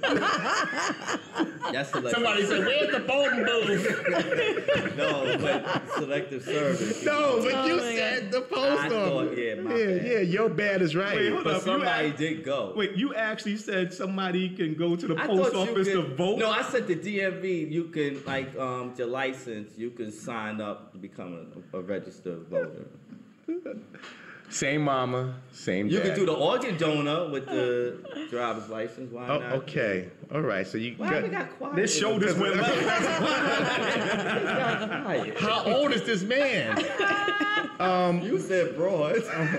Yeah, broads. Same mama. Where these broads at? Same daddy. Continue, Steph. Oh, Lord. Okay, well, this is kind of going on a little bit of a sad note. Tamara Mowry Yes. was killed in Thousand Oaks bar shooting. Tamara was revealed that her niece Elena was Yes. one of the victims in the attack, saying, "Our hearts are broken. We just learned that our Elena was one of the victims of last night's shooting of Borderline Bar in Thousand Oaks." Yeah. And Yeah, that's- apparently, her husband Adam went to the hospital looking to see if they could locate her, but apparently Elena had her Apple Watch and her iPhone, which has a GPS tracker. Yeah. And apparently it reads that she's still in the bar. All I'm gonna say is that So it's heartbreaking. All I'm gonna say is that it's like copycat. The last year with the Vegas, and then a couple years ago at the bar in Florida, and it seems that I don't know why they don't want to pass a gun control law Because the NRA controls Washington. It just keeps showing you how many times. It's like you're gonna report this every year.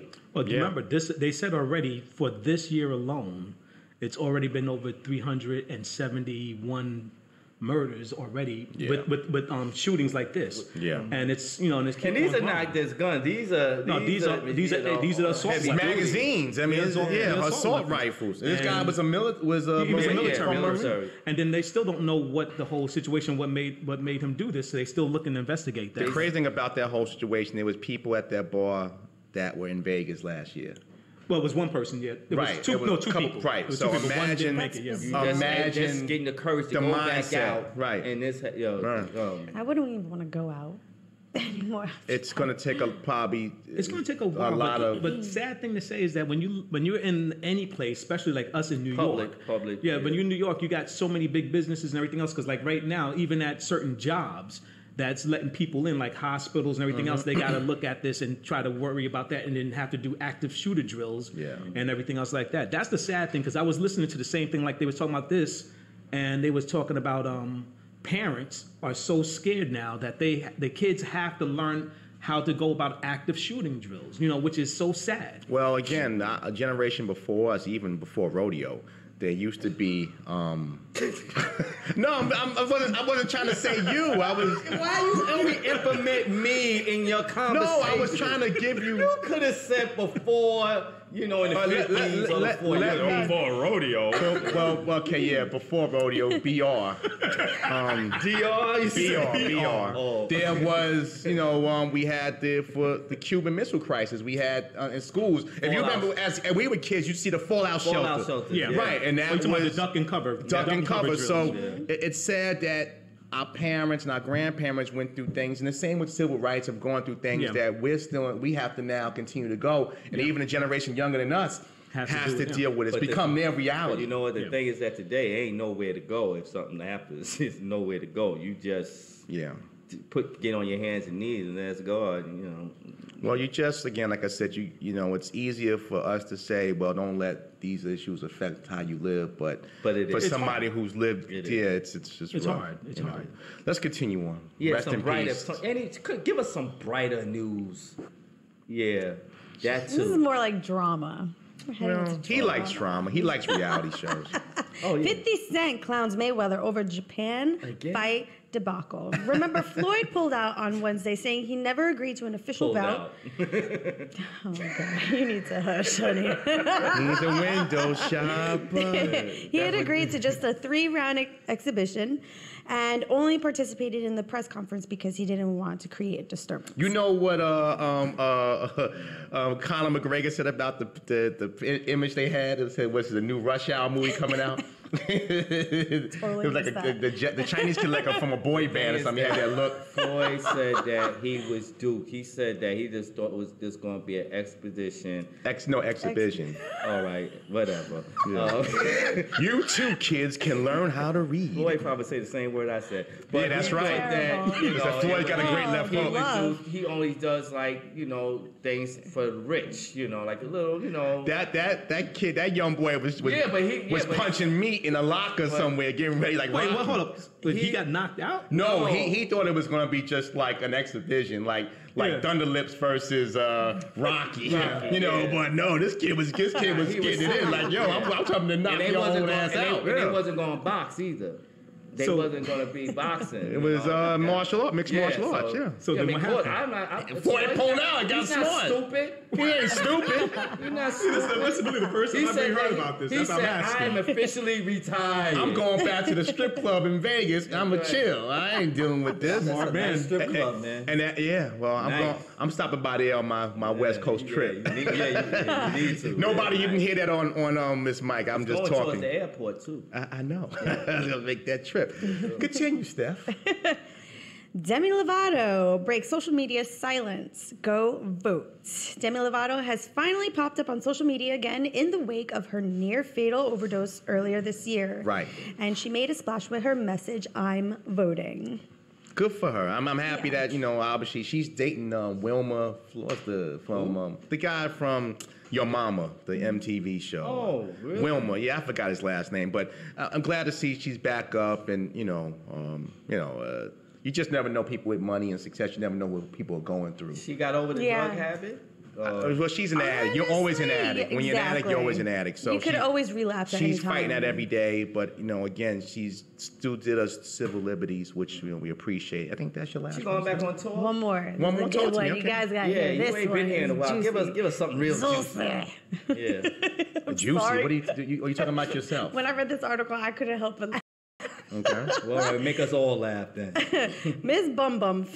Miss who? Miss Bum Bum. Well, who's that? The finalist for Miss Bum Bum winner crowned. Fight breaks out. Fake ASS claims hurled. What's Miss Bum Bum? It's Brazil's annual ass competition pageant. And it went down Monday night, and 31-year-old Ellen Santana, repping hard for Northern Brazil, took the top prize, but right after she got the winner's sash, the attack began. Hey. So another woman who claims that her ass is bigger, fake.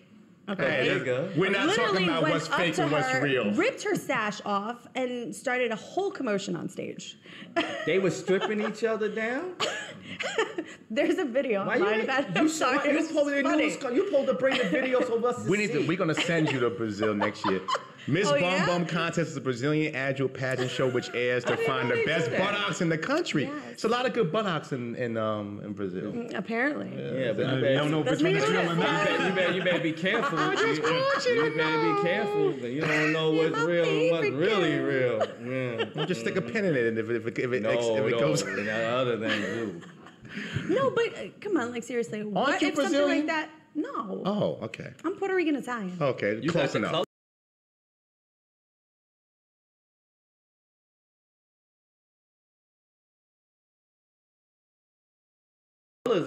Listen, I had a feeling. We're going to talk about Miss Bum Bum. But I'm sorry, imagine that happened.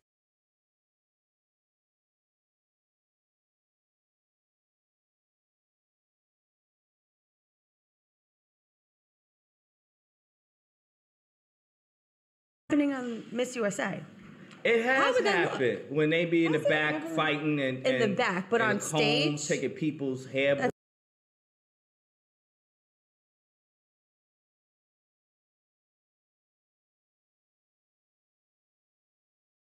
It's a different story. I could see that happening. If the ratings drop, you will see something happen. Listen, I never thought I'd see Trump in the office, but so anything can happen. Yeah, exactly. Drop the mic.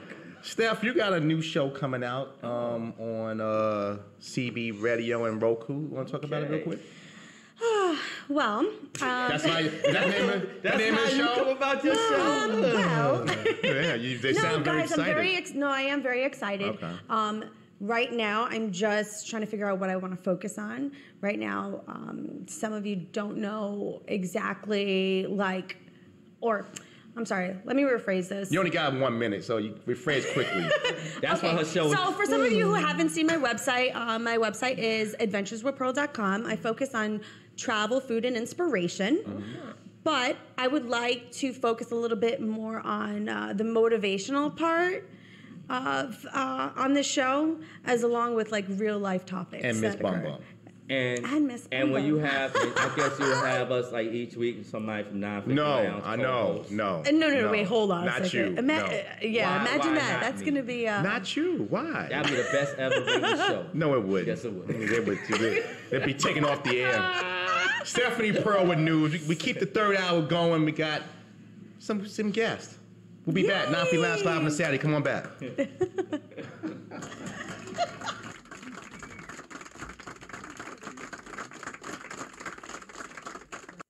Look your best this summer. Let Fear Gal refresh your style with some beautiful white, blue, and pink shirts or any color you prefer. Fear Gal shirts are custom made with the highest quality Italian cotton, genuine mother of pearl buttons sewn on by hand, as well as handcrafted buttonholes. AM 970 listeners order 6 shirts now through August 28th and receive a 7th shirt free. To become fashion ready, go to feargal.net or call 914-826-5755. That's 914-826-5755. Ask for Kareem. Fear Gal. Looking good is a lifestyle.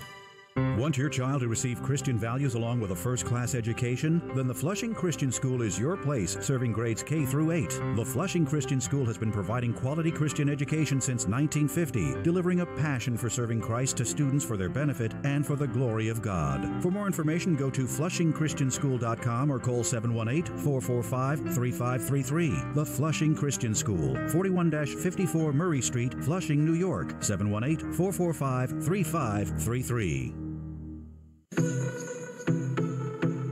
What do you get when R&B, soul, and reggae are fused together? You get the hot sounds of Gordon Andres. Man, I just gotta wake up. Past few months have been real rough. Hailing from Brooklyn, Gordon Andres is taking the music world by storm. Check out his new single, Free Up.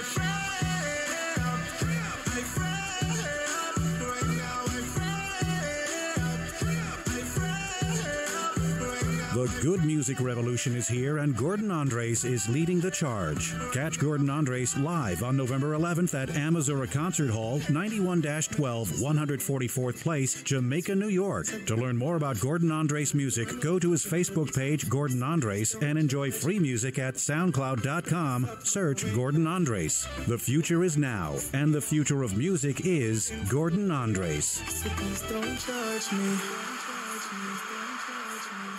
Identity theft affects millions of Americans each year. Harvard Risk Management's ID Protection provides privacy and security monitoring, consultation, and comprehensive identity restoration. So if something does happen to your identity, you'll have professional help in getting your identity restored. For more information, contact your local rep, Raymond Baxter, at 800-825-6098 or go to mylegalbenefits.info. Harvard Risk Management. Looking for an organization that can assist your child in life lessons and discipline in the New York tri-state area? Say hello to the Inner City Youth Football League, a 501c3 organization. ICYFL for short promotes sportsmanship on and off the field to make better young people. And they're looking for players ages 7 to 17 and cheerleaders ages 7 to 14. Maintaining a youth organization can be very costly, and ICYFL needs your help. To make a love tax-deductible donation to ICYFL, please call 347-860-6166 or 646-400-8121. Email at ICYFL@yahoo.com or go online to InnerCityYouthFootballLeague.com. Also for donations, you can go to GoFundMe.com/LZ99IS. Would you like your child to play or cheer for the ICYFL? Go to InnerCityYouthFootballLeague.com to find a team near you. The Inner City Youth Football League, winning back our youth. Hey folks, looking for a different kind of sports show? Then join me, Jeff Cadillac, Sunday nights at 10 for the Jeff Cadillac Show, sponsored by Raymond James and Associates, Locust Valley, New York, on AM 970, The Answer. You know, you got a couple seconds to make a strong first impression. If your appearance is your calling card, then let me introduce you to John Anthony from J. Hilburn. John and his team consult directly with you, offering exclusivity to the world of custom without the hassle. By cutting out the middleman, John is able to offer you exquisite hand-sewn, custom shirting, personalized suiting, and so much more. John offers premium concierge service and styles that will elevate your overall appearance. Whether it's for work, off-duty, or a gala, John's got you covered. Contact John directly at john.anthony@jhilburnpartner.com. That's john.anthony@jhilburnpartner.com. John will come to you, or you could visit his showroom at 13 West 38th Street on the second floor by appointment only. Think you got what it takes to be a fashion consultant? Ask John how. John Anthony and J. Hilburn. Nothing is more personal than the clothes on your back. R&B sensation Maine is taking the music industry by storm. Hey, yo, shorty, what up? Hailing from Central Islip, New York, Maine has merged the best of R&B and rap to create the Maine sound, music that you can vibe and enjoy on every level. Maine has worked with such legendary names as Eric Sermon and Snoop Dogg. Catch Maine live April 25th at the Hashtag Bar, 388 Van Duzer Street, Staten Island, New York. Want to learn more about Maine? Then go to MaineMusicNYC.com. That's MaineMusicNYC.com. Love the music of Maine? It's all available at iTunes. The future of music is now.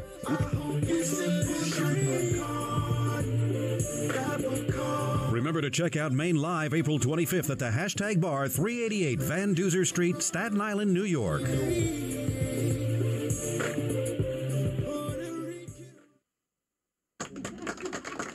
Even though you fine like that, you gotta get up the camera. Back at 950 Lounge Live, I'm joking. We're back on the ride, 950 Lounge. Big shout out to my girl, Steph Pearl, the news and upcoming shows at 950 Joint. We're really excited. My man Kev in the building. We appreciate him with the camera work. You know, I know he had a long night because I saw him last night. Facts. And my man Just, the classic man, just waking up. Facts. Had on the same shirt 10 hours ago. Facts. Didn't wash up. Facts. Well, and that's why he's standing over there. Facts. Everything good, Just? Yeah, I'm just tired, bro. That's what's up. Facts. Facts.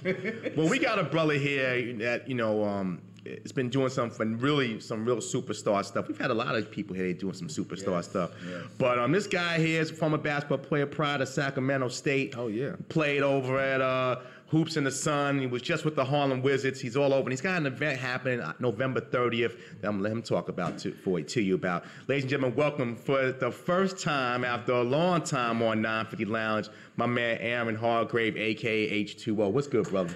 Hey, what's going on? What's going on? I know you've been in this building. This is actually my second time here. Well, I mean, it's the DS, DSN. but you've never been here. That's a fact. So that's a not that I'm, knocking anybody. I love my family. No, he is not. No, I'm not. But this is a long time coming. We've been talking for a couple of years. No doubt, yes, sir. Get on the show, and it's just like I've done Mocha's show. I've done a lot of different shows. Big shout, yep. Shout out to DWI.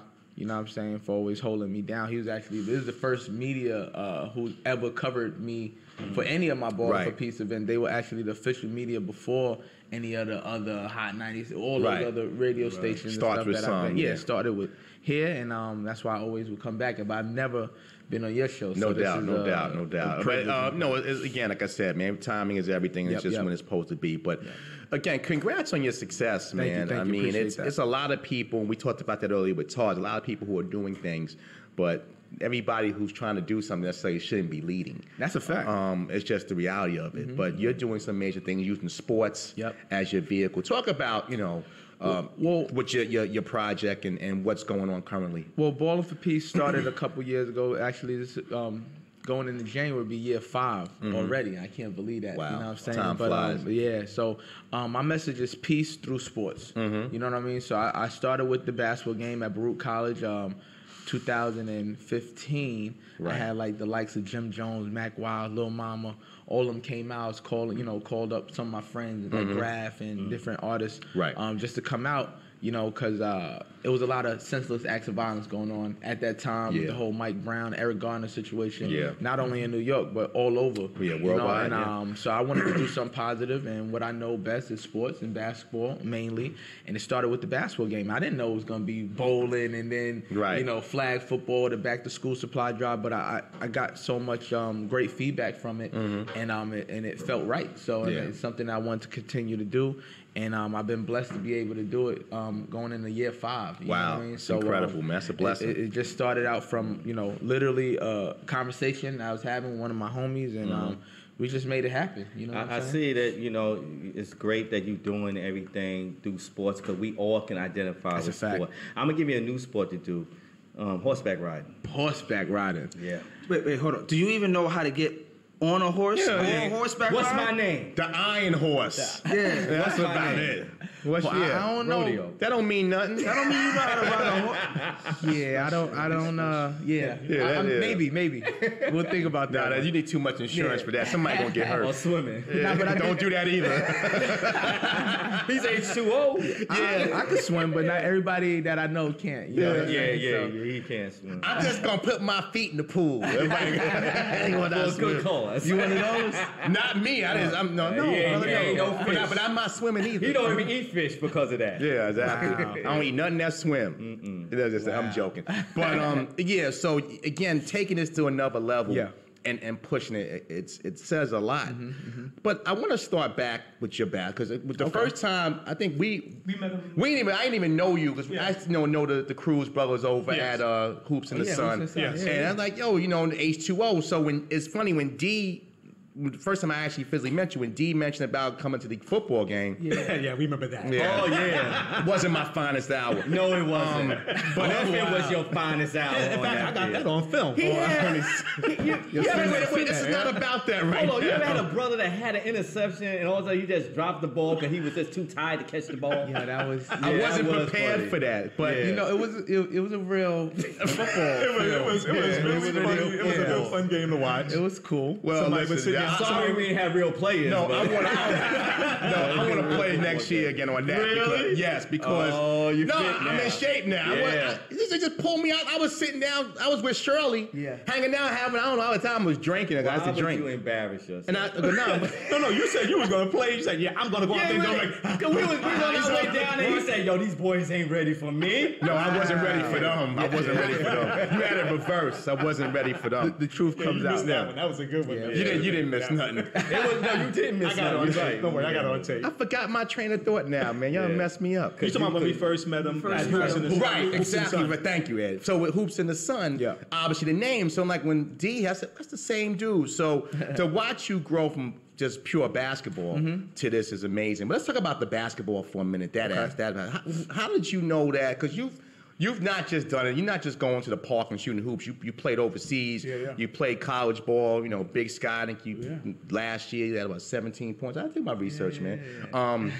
So from just the sports aspect of it, talk about the growth of just how a lot of young kids, especially a lot of African American kids, use basketball and want to be the next LeBron or Dwayne Wade. But you've done it, but you've evolved in it. Yeah, that's a fact. Yeah. Well, one of my things is I say you don't have to make it to the NBA to have an impact on people's lives. Right. So like I took the game of basketball and it took me, you know, I played Division I ball, got to travel to California, and go to school out there, and that was a great experience for me on a scholarship, full ride, you know. Training table. Yeah, fact. You know what I'm saying? So it was and not only did I just play, I led my team in scoring. You know what I'm saying? I was probably like one of the only New York people there. You know, Big Sky. Damian Lillard played in my conference. Yeah, Weber State. Weber State. Him, Ronnie Stuckey. Yep. What's his name? Ronnie Price is one of my good friends. Utah Valley State. He went there as well. But just to that transition from New York, imagine coming from public school. I went to Campus Magna High School. It used to be Andrew Jackson back in the days, but coming from public school and going to California, Sacramento State, and people don't really understand that transition that it takes. Yeah, and living on your own and different things. I didn't even have even a burrito before I went out there, but that's what they eat and stuff. And I went to junior college first out there, and and then those steps coming from just hooping and then evolving to who I am now. My mother did a lot of stuff in the community as I grew up, and I you know, she was a teacher, right? And on Fridays she used to have something called Rhonda's Chicken Den, and she used to have her coworkers come over, $5 plates. So she used to hustle, like, you know, and that's something that I saw, you know what I mean? And she always kept the community close, you know what I'm saying? Kept people. She still making them chicken dinners? Well, in heaven she is. Respect. But she was somebody that, you know, just embedded independence in me and just keep going and keep fighting. Forever, you could do whatever you want to do. You know what I'm saying? And so with from the transition from playing basketball, you know, D1, and going overseas, and then doing the ball up street ball stuff, being on Madison School, MSG channel and all that stuff, N1 stuff, and I just wanted to continue playing basketball. Yeah, it was just you know love. what I'm saying? The love of the game, and now the Harlem Wizards.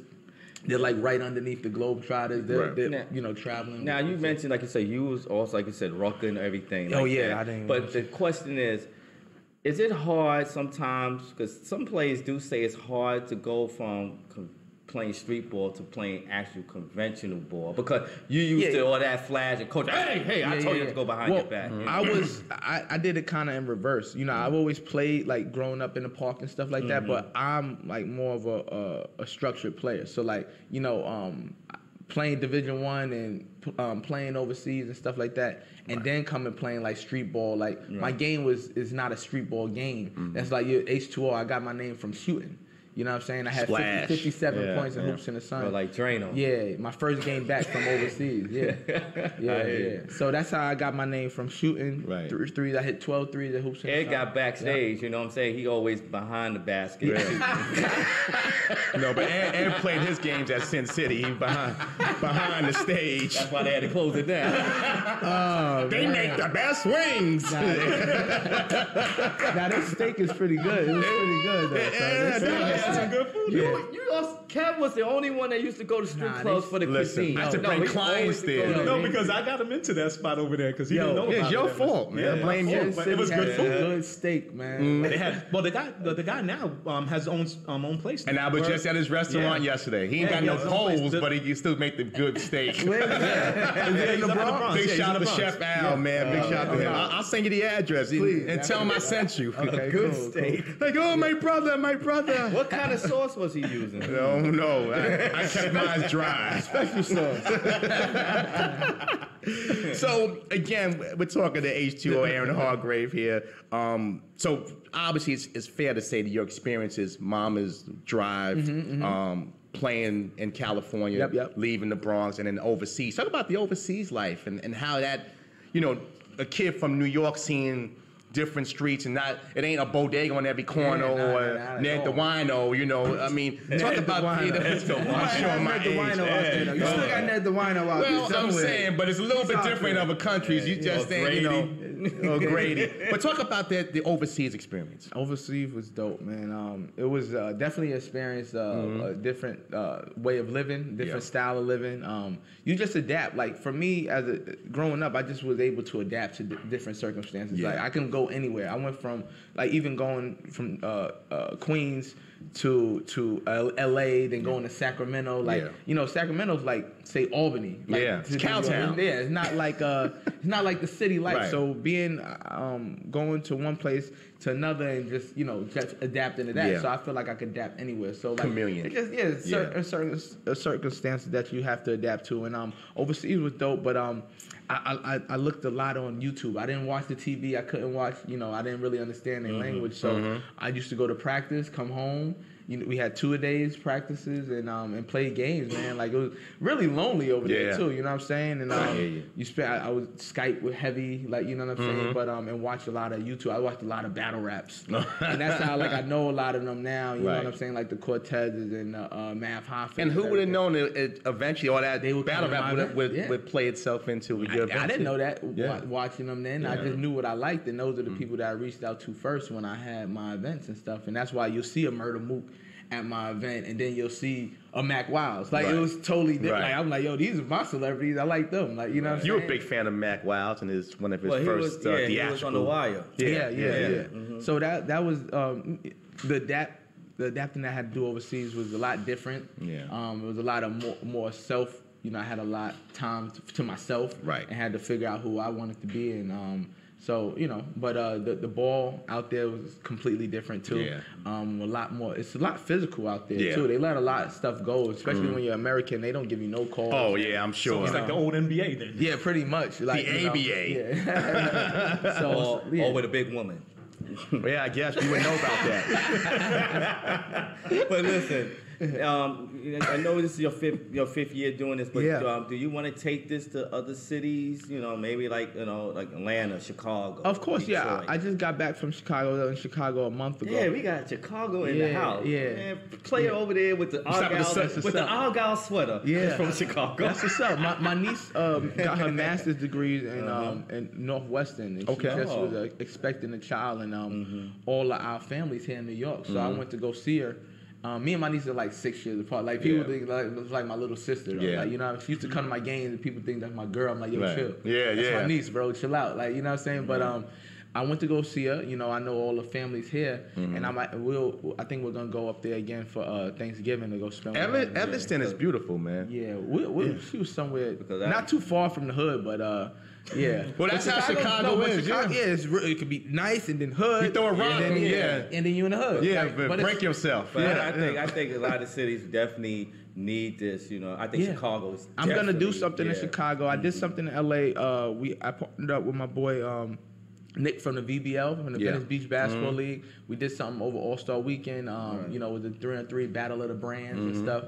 And I went out there, had to do Filet, Jesse Jones. Yeah. He played on my team and stuff as well, too. But I'm going to be branching out, but it takes a lot. You know what I'm saying? When you're doing stuff by yourself and then you get a couple people to help you, those helpers need to be real. They got to be in sync. They have to be in sync, and some of them aren't. So it becomes back on you again. So maybe talk to Todd. Todd's got some major things happening. We want Justin from the conscious, bro. You got anything to say? Because he's going to give you a conscious thought about something. Let's get it. Man. I was just actually gonna. Did you ever thought about moving around to different states? Like New York battles Atlanta, LA battles Florida. Just bring like one weekend. You get everybody together in one spot, and just like a round robin tournament. And just have everybody going, and whoever wins is the state champ or the country Battle champ. of Network Stars. Battle of Network Stars. This way because you can have the whole West Coast come out. Yep. You got the down south. They're gonna show. New York, East Coast, Philly, DC. They're gonna show. You get the best teams out of all there. Listen, you want to be a weekend event. You put it together. We'll put it on Roku. We'll put it on pay-per-view. We got that capability. I'm serious. All right, let's do it. We're like White Man Can't Jump. Put teams together. Me and Kev. No, I'm not playing. Yeah, because you embarrass me. I'm gonna be right here behind the mic. I'm throwing the ball. He be like, I didn't see it. I'm going to play Dick Stockton. All right, how about that? We're online. You just said a minute ago before we started the interview that I want to play again. I've been working. I said football. I didn't say basketball. I am not doing that. No, it's too many cameras out now. No, I won't. No, I'm not doing that. You can play. There's too much running for you. That's what it is. No, the running ain't no problem now. I run 4 miles a day. That ain't no problem. Really? So let's just put it out there. That's running down the field. I don't care. I'm in shape. I lost 30 pounds, man. I can run, but all I can do is go rebound or something. Maybe, do an intentional foul or something. That's Charles Oakley is something right here. Well, I've been doing the spin classes, and that's was something that got me back into like playing as much as I wanted to do. Yeah. Because I felt like I had to get my body right to where, I can't just be on the court, just on the court. We all come to a litmus test, and like I was saying earlier, fear is a great motivator. So once you get to a point and you walk up the steps and you're like, I got to get back in the gym and stop, eating with rodeo. No, people think that you just go walk off the street and just get on the basketball court and run up and down. Man. Not at all. Just ask Des Bryant. Last play for practice, pulled towards Achilles. I'm telling you, your body has to be conditioned. That was crazy. That was crazy. I thought he was working out at least. Yeah, he was hanging out with working out, but he working out by yourself. Think about it. When you take a break, when you was playing college, now you go overseas. The workouts is different. Well, they was on you. They was on you too. I had 2 a days and stuff. It's actually more. But when you imagine coming home and then having to prepare to go back over there. Exactly. You're not doing the same thing. Right. You don't have a trainer pushing you. You don't have even the massages and you don't have deep that tissue. stuff. It's different. And playing overseas is different because you don't have the team atmosphere. You're individual. Like you're a independent contractor now. Like, you know, you get a job and then, okay, now I'm on my way. You got to make sure you're in shape so that you don't get sent home. You got to motivate yourself. Happy being over there too. Yeah. Because Marbury, he just live over there now. Yeah, you see Marbury's Instagram. He's the president. But let's all understand why Marbury moved over there, because everybody in the United States couldn't stand him, and everybody in New York. Nah, he was eating Vaseline. That's when he lost it, man. But look, you go overseas and you become a superstar and a rock star, and he made himself, got his own brand. His sneakers are selling out left and right. He took the overseas move and he made it. He ramped it up 20 times. He made it. He's going to the Hall of Fame because of that. That's a fact. Let's talk about the 30th. Okay. November 30th again. The bowling event. Yeah. And I know we were talking offline. As you know, people got different teams. So explain that. Okay, but before that, I have an event coming up on the 16th. Okay. It's called Bars, the Hip Hop Cypher. Bars, the Cypher is part 5. It's gonna be at Hall of Fame Studios in Queens, famous studio where close to where Jam Master Jay was and stuff. But they actually renovated. It's a brand new studio. Right by the new 950 Network Studios. Yeah, we know where it's at. Yep. So we're gonna be there for Bars 5. We have a lot of different artists signed up for it. We do the 3 ciphers and then we do performances in between, and the lineup's crazy for that. So you could go to that's on H2O Music. Okay. H2O Music. Nelson, you heard that? That's you. Anybody we know? Just something you could throw out there. Just Graph. You know Graph. You know people like Loaded Lux. You know what I'm saying? Yeah, we know Graph really well. After this week, she's like, why he said that? That's my boy. You know, I've no been, doubt. Rocking with him for a couple of years. Fantastic artist. Actually started the whole music aspect of pushing the artist from him. You know what I mean? Because of him. You know, because I'm a hooper. You know what I'm saying? I do the community events, but entertainment, match entertainment. I felt that, I wanted to do something to help out in the music aspect. And I'm not a manager or anything like that, but it's just about looking out for good talent. No doubt. What I'm saying? And that's what I do with the music. That's Bars. H2O Music presents Bars 5. That's going to be dope. We got a lot of different artists for that. You can go to H2O Music _ on Instagram and look up how you can sign up for that. Fantastic. And so now, back in the ball for 2 weeks later. Yeah, and then 2 weeks. It was supposed to be 2 weeks before that. It was supposed to be October 26th. They double booked the venue, told me last minute they wanted to be early. I was like, I can't do that. Yeah. So I'm going to just, so it made me have more events in November. It actually works out well right in the holiday season. In the holiday season. After you eat that turkey, you got to work it over. Well, turkey is the week before. If you're still eating turkey that week, it's probably bad turkey. So don't eat it. But you eat turkey for a whole week after. That's a fact. Well, Last night I had a coat drive, a clothes drive. I went to clothes drive. I teamed up with some other organizations and stuff, and we did that. It was really dope. Then the 26th is Bars, and then November 30th is H2O Bowling for Peace. Bowling edition. Okay. You know what I'm saying? So where's it going to be at? It's going to be at Lucky Strikes, starting from 42nd Street. 42nd Nice. Street. Yep. So I know John Starks used to do his fundraiser, bowling joint there. But mine is going to be there this year. We had at Bowmore Lanes last year. I ain't going to lie to you, that place is nice. That's like, it's not even a bowling, it's like a lounge. Yeah, what's the name? Lucky Strikes? Yeah, it's like a lounge. Maybe the lights, they got the lights on the bowling alley. Nobody really goes there to bowl. Yeah, we know you don't go there to bowl. He don't drink there either. So it's a nice place. I've been there. Can I have some chicken fingers, Everybody please? is going to have a good time. And then we got the pool tables, the ping pong tables too. If you don't want to, you know what I'm saying? Nice. But his specialty. He don't have to run. He's on you today, man. I would put him to shame right now. I can give you a 2-block lead and catch you in about 4 blocks. Wow. Really? All right, we'll do that. Let's do that. I'll drive. Let's not, because I'm not calling 911 for either one of y'all. Let's not and say we did, please. This is about H. It's not about y'all. I can get on y'all later. You're the one that said it. Oh, you shut up. Shut up.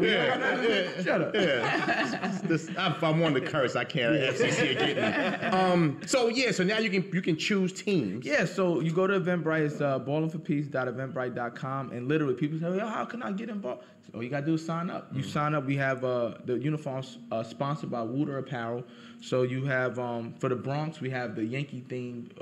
You had it pulled up before. You had the Yankee theme, the pinstripes joint. We added New Jersey, so we have the New Jersey Devils colors, the red and the black. Maybe we have to do it all for that. Yeah. They get that Newark thing going. Yep, and then Brooklyn Nets theme, black and white. I thought it'd be a gun on it. They can add that. This only goes through all the Peace, bro. It's bowling for peace. Yeah. Keep on taking that. Oh, man. That gum makes peace too. Yeah, man. Pieces. Oh, man, that was crazy. But can we say 950 Lounge? We want to sign up. If y'all want to sign up, we're gonna do a team. Oh, yeah, literally. Just don't embarrass us. Wait, how many people on the team? It's 8 per team. Okay. Oh, you know what I mean? so it's us 8 4. per team. And we're gonna get Steph. We'll get Pimp OG from Chicago. And we'll get Nelson. So how it goes is we have the 8 teams, right? The top 4 teams, after you bowl, everybody bowls or whatever, the top 4 scores we take into the final 4. Okay. After the final 4, whoever has the best score wins. Nice. What, you get like a trophy? Yeah, you get trophies and you have gift bags, Nice, different man. things for the people who You win. know, Ed's gonna be our man, 'cause Ed is in the bowling. That's Fred Flintstone right there, man. Ed is a ringer. We just let you know, Ed is a ringer. Bring your best. Literally, it's first come, first serve. It is a toy drive. It's a holiday toy drive. Remember, that's the most important party with a purpose. Yeah, pretty much party with a purpose. Yep. So you bring your toys, you bring, you're paying to help out as well, and then that's pretty much that. Yeah, all of my events have themes to it. We will be there. Let's get it. All of my events have themes to it. My last one was a back to school supply drive in the Brooklyn Bridge Pier Park, where you can see the view is dope. Oh, and okay, everything. yeah. So it No was doubt. flexible. H, I want to thank you. It's been a long time. Hopefully, you ain't got to wait another 10 years. Nah, I got that much time. Coming left. here with Kane. Hey, you whippersnapper. Larry Bird, best jump shoe in the world. But again, where can people reach out to you, find out more, want to donate, or want to join? Yeah, well, so you can hit me up on my personal Instagram. It's H205, the letter O, not 0. Also, Ballin' for Peace, BALLIN, the number 4 in the word peace. You can hit up the Instagram, Ballin' for Peace, Ballin' for Peace at gmail.com. And yeah, man. So just follow the pages, and our website is, our new website is coming out, where you can click and just donate all year round. Fantastic. Because you do need support throughout doing all these big 3 events for the whole year. I got something for you offline, man. Maybe do some movie theater advertising. I would love to push that out. And people need to realize. We even talked to Todd about this. When you do things like this, it does cost money. Costs a lot. Oh, believe me, it ain't like that. Oh yeah, come on in. No, it costs. Like Times Square, Lucky Strikes on a Friday. For over 3 hours. That's crazy. 8 lanes. Yeah. So you do the math. Yeah. Take a cue from this brother, man, and work with somebody who's making a dent in their community. My man Aaron Hawk of H2O. Thank you for coming, brother. Appreciate it. Yes, 950 Lounge, come on back. King Steph is next. I thought that was LeBron. No, that ain't LeBron.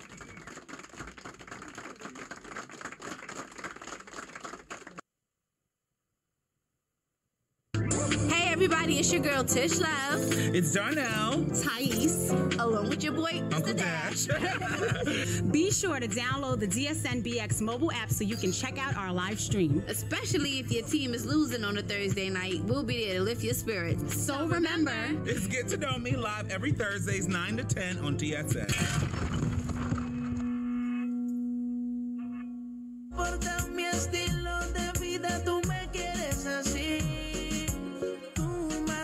Nadie sabe cómo yo soy contigo. No importa mi estilo de vida, tú me quieres así. Dile que tú me quieres. Que no le haga caso a lo que le digan. Nos vivimos enamorando día a día. Dile que yo soy el que te quiere. Hi, I'm Vanessa. Come check out my new show, Latin Love, on Groupie and Buzz TV. Dile que tú me quieres,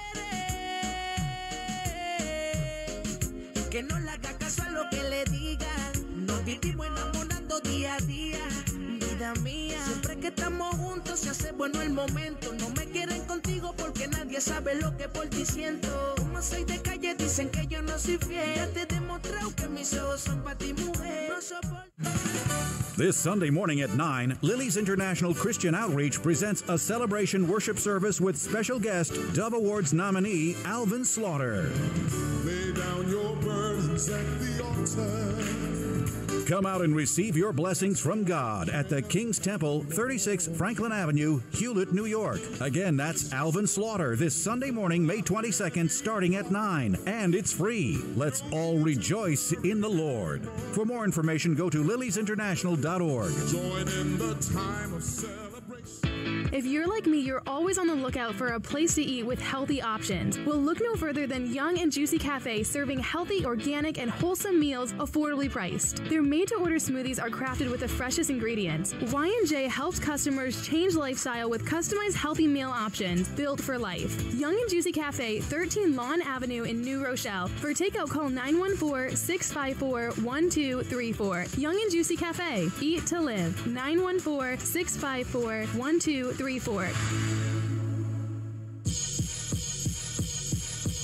E. Jones Show proudly sponsors AMW Clothing. Now, what does that stand for? Ambition, motivated woman. AMW Clothing is the embodiment of the culture many of us grew up in, but it's also the flavor of the new era. Style beyond judgment. Style that represents appreciation, drive, and hustle. Now, what brand you know can put those three words in the same sentence? Even celebrities such as Iman Shumpert, DJ Diamond Cuts, and many more are repping that AMW lifestyle. So tell me, what are you waiting for? Represent the brand today. Go on Instagram, follow and contact the girl Snow. Her username is @SnowDaddy__. That's SNOWDADDY__. Again, @SnowDaddy__. Follow her to stay updated with daily sales for quality merchandise, all the way from Street Fighter dad hats, Aaliyah and TLC shirts, to the best-selling Damn Gina hoodies. So go right this minute and check out the one and only brand that fits you. Ambition, motivated woman. Clothing.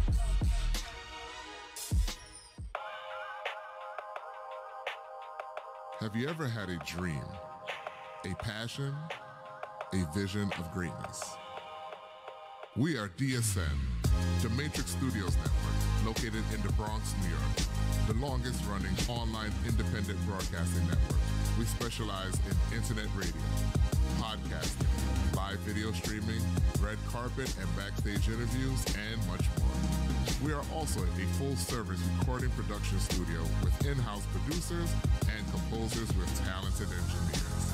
Book your next recording session or start your new broadcasting career by calling 718-708-5890 or email us at info@thematrixstudios.com. And for more information, visit www.thematrixstudios.com. And now, ladies and gentlemen, let the show begin. The E. Jones Show. Tune in Monday through Friday for a journey through classic hip-hop and R&B, exclusive celebrity interviews. Today we have a special guest. She is one of the great female vocalists, the iconic, legendary Stephanie Mills will be joining the show today. For all your celebrity news and gossip, ask Diamond about the E. Make sure y'all tune in. WWRN Urban Classics. It's the E. Jones Show. The E. Jones Show featuring the First Lady Sharonda, Cody, and Mill. Start your midday with a dose of E. Jones, Sharonda, Cody, and Mill. Waking your assets up. Monday to Friday, 10 a.m. to 1 p.m. Eastern Standard. We're back on the Ride 950 Lounge Live. Big Mike, what's up, brother? We on camera, but you know, you family though. You can do that. You fam. You like get away. Anybody? And got Todd talking. I don't know, just a show going on. I don't know. I'm just trying to do a show here. I'm gonna get you mic'd up. Any event, it's Question of the Day time. Question of the Day is presented by the Rewind Network. Catch 950 Lounge and so many new shows on the Rewind Network. PA broadcasting to the world. The Rewind Network, I believe, is on Facebook and Instagram. I think the RewindNetwork.com is coming real soon.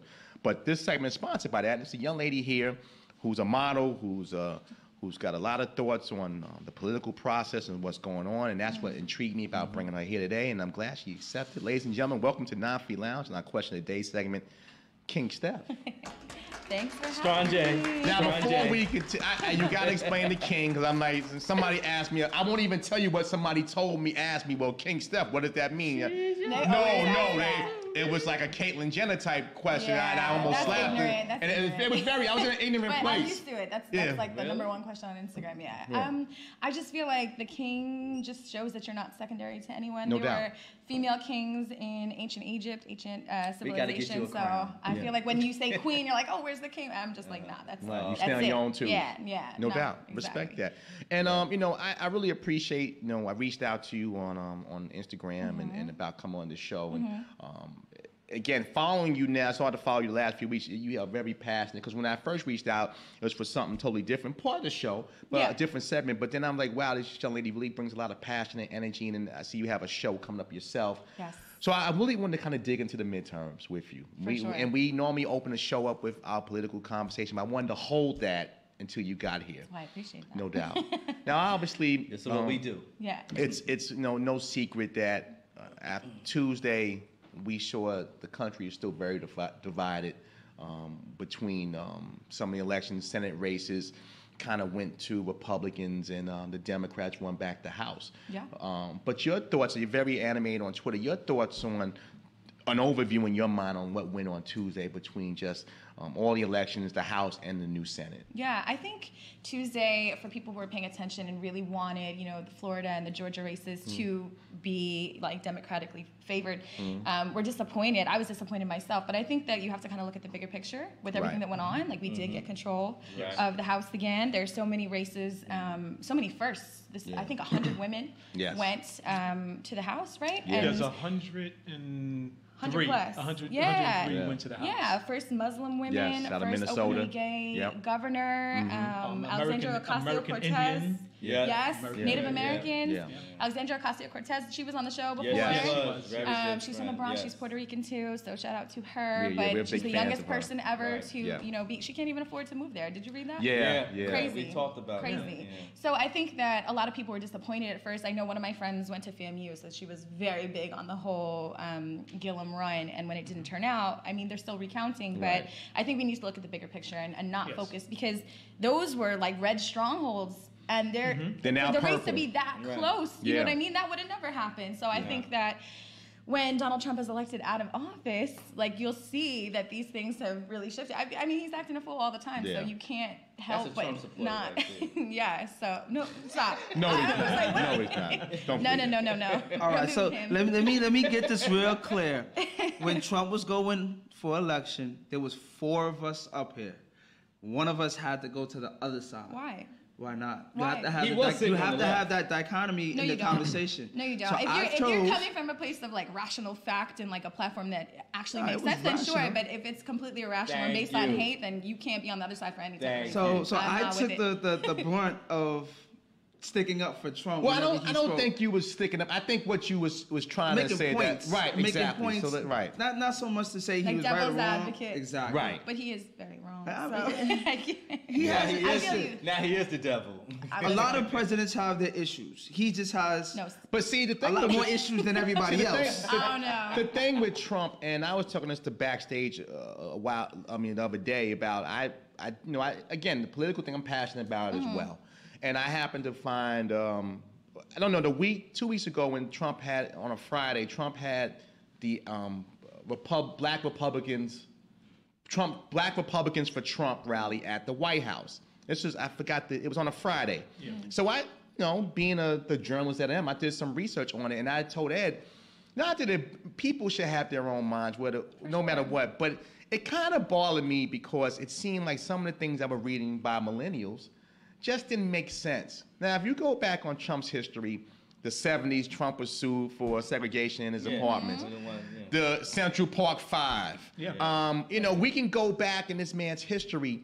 His dad was in the KKK. Exactly. So to think that, people who are the same hue as me, and you don't have to have the same thoughts as me, but to understand, like, just do your research. Yeah. And I think that's what, and even Trump said years ago that if he ever ran for president, he would run as a Republican because Republicans are sheep. Yeah. And after 8 years of a black president, I think it was an easy prey. I I think it's just like the East Coast, West Coast were acquainted to music. It's just two people who use what's out there to divide us and to get people to come vote. You got to understand that if we went by numbers, Hillary would have won by over 5 million. Well, if it wasn't electoral, he still has a problem about that. So I mean, it's already been proven that the Russians meddled in the election. He has close ties with them. Like this whole thing is just like a business deal. That's coming to the end. I hope so. Yeah, it's coming. They said this is why right after Thanksgiving. Well, this is why he made the moves he did after Thanksgiving. He's supposed to come out with the report. Oh, that's no, it's still unknown if he's going to come out that fast with it because he's still got a lot more things he's going to. They said it's the end. I think it's coming to an end because of the move Trump made. He got rid of Sessions. Yeah. It's coming to an end. This is why he made that move, because the person he brought in is against it. Right. Yeah. But see, right now, if you look at it, Kelly Conway's husband, George Conway, I like him. He sat there and said that the move that he made to bring this guy in was the worst. It was a panic move. No, besides a panic move, is that it's unconstitutional. Right. Because he can't bring this guy in to run the place, and he was never confirmed. So he jumped over all the people that was confirmed to bring this guy in to do it. And that's why that if he makes anything, it can be mute. So that's what's a bad thing about it, is that if he goes and signs on to anything or do anything, even if it was good, can go around and get turned around and said, no. Right. We're going to take this out because he's not confirmed. He's not confirmed. Yeah, I feel like every day that I open up the news, it's like a reality show versus the government. It's become this level of it's a circus. Every time I think it can't get worse, I see something that he's tweeting. It's just embarrassing. It's really embarrassing. Well, that's why countries don't want to be bothered with us. That's why they look at us. They didn't want to be bothered with us before, period. Just like with the general outlook of Americans. Well, but now it's. Let me take a page out of Judge's book just for the sake of conversation. There are people who have voted for him. He whether we want to agree with it or not. We know that. Right. But I think you know what? I think I'm from New York originally. I'm from the Bronx. Mm-hmm. So I think living here, you are around a certain type of people. It's a melting pot. You don't really see racism. I've seen it, but you don't see it on the level that other places. If you haven't been to other cities. Right. If you've been to big cities, everyone kind of shares the same views as you. I went to NYU and Columbia. All those people share pretty much the same views. You go other places, I talk about this with my friends all the time. Like Middle America is huge. It's a lot of places that you haven't been where people really think, these people are taking our jobs and they're poor and they're white and they're upset about it. Where's the caravan now, right? Yeah, so it's like you're in New York City and you're thinking you live in this bubble and this could never happen, but most of the country, felt this way. I just feel like now, if you're a person of color and you're supporting Trump, you are severely misdirected. Like you need to, I can't respect it at all, because how could you support someone who's actively trying to disenfranchise people who look like you or people adjacent to looking like you? The thing is that Trump throws it in your face, and when he throws it, sometimes you're not prepared to catch it. Right, but that's the difference, because all the other presidents said things behind the doors, but he just comes outside and just says it. But I disagree, because every time he says some wild stuff, he retracts it. He's just like, nice. That. I like that one. That was nice. Yes, I know the rules. Every time he says something crazy, she's like, "Oh, I didn't say that." Just recently, with the journalist, the black woman who was asking him the questions, and he was like,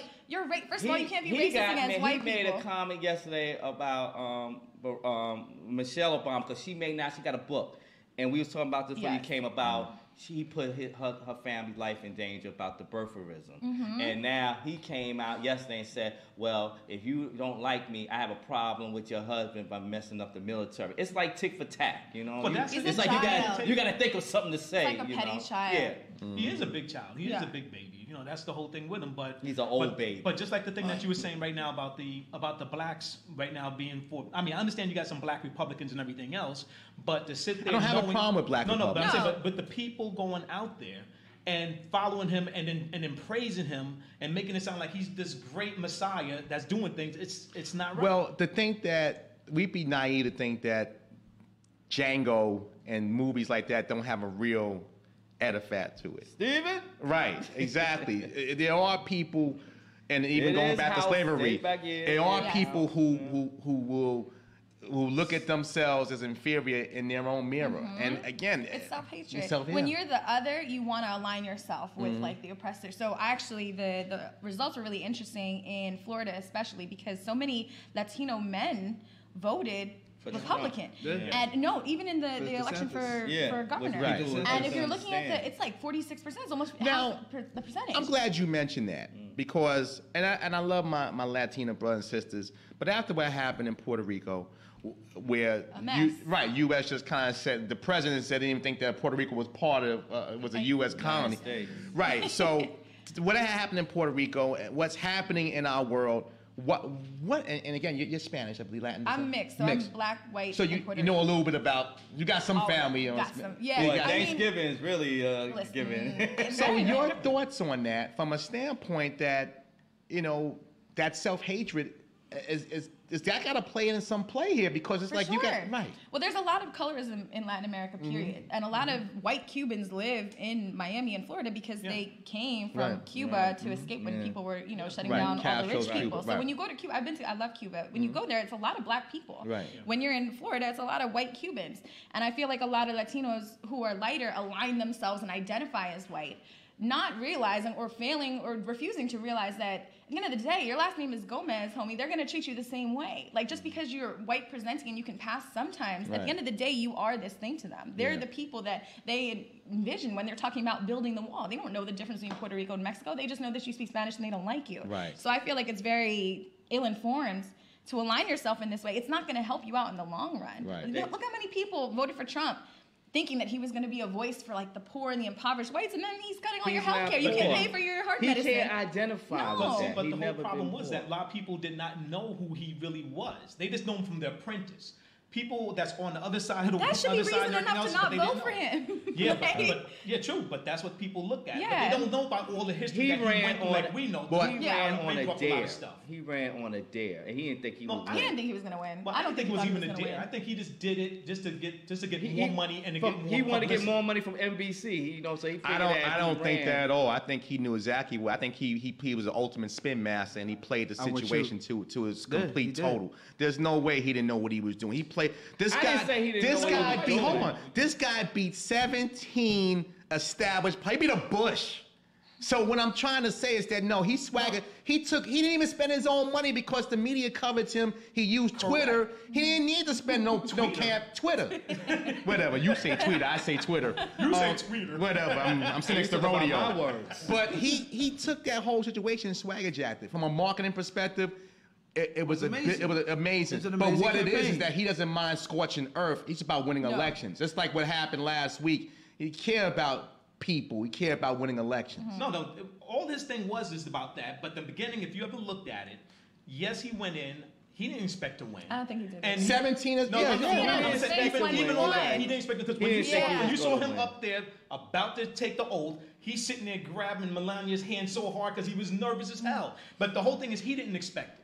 He thought he was just going to go in, just have, do what he's going to do, build his brand, and that was it. Reports came out about that too, that he wasn't prepared for the level of work. I don't know. He's been golfing more than And he talked about Obama golfing. He spends more time at Mar-a-Lago than anybody else, and then he's costing us more money than any other president that was out there. We're talking to King Steph here about politics. I was going to want to restart the thing here.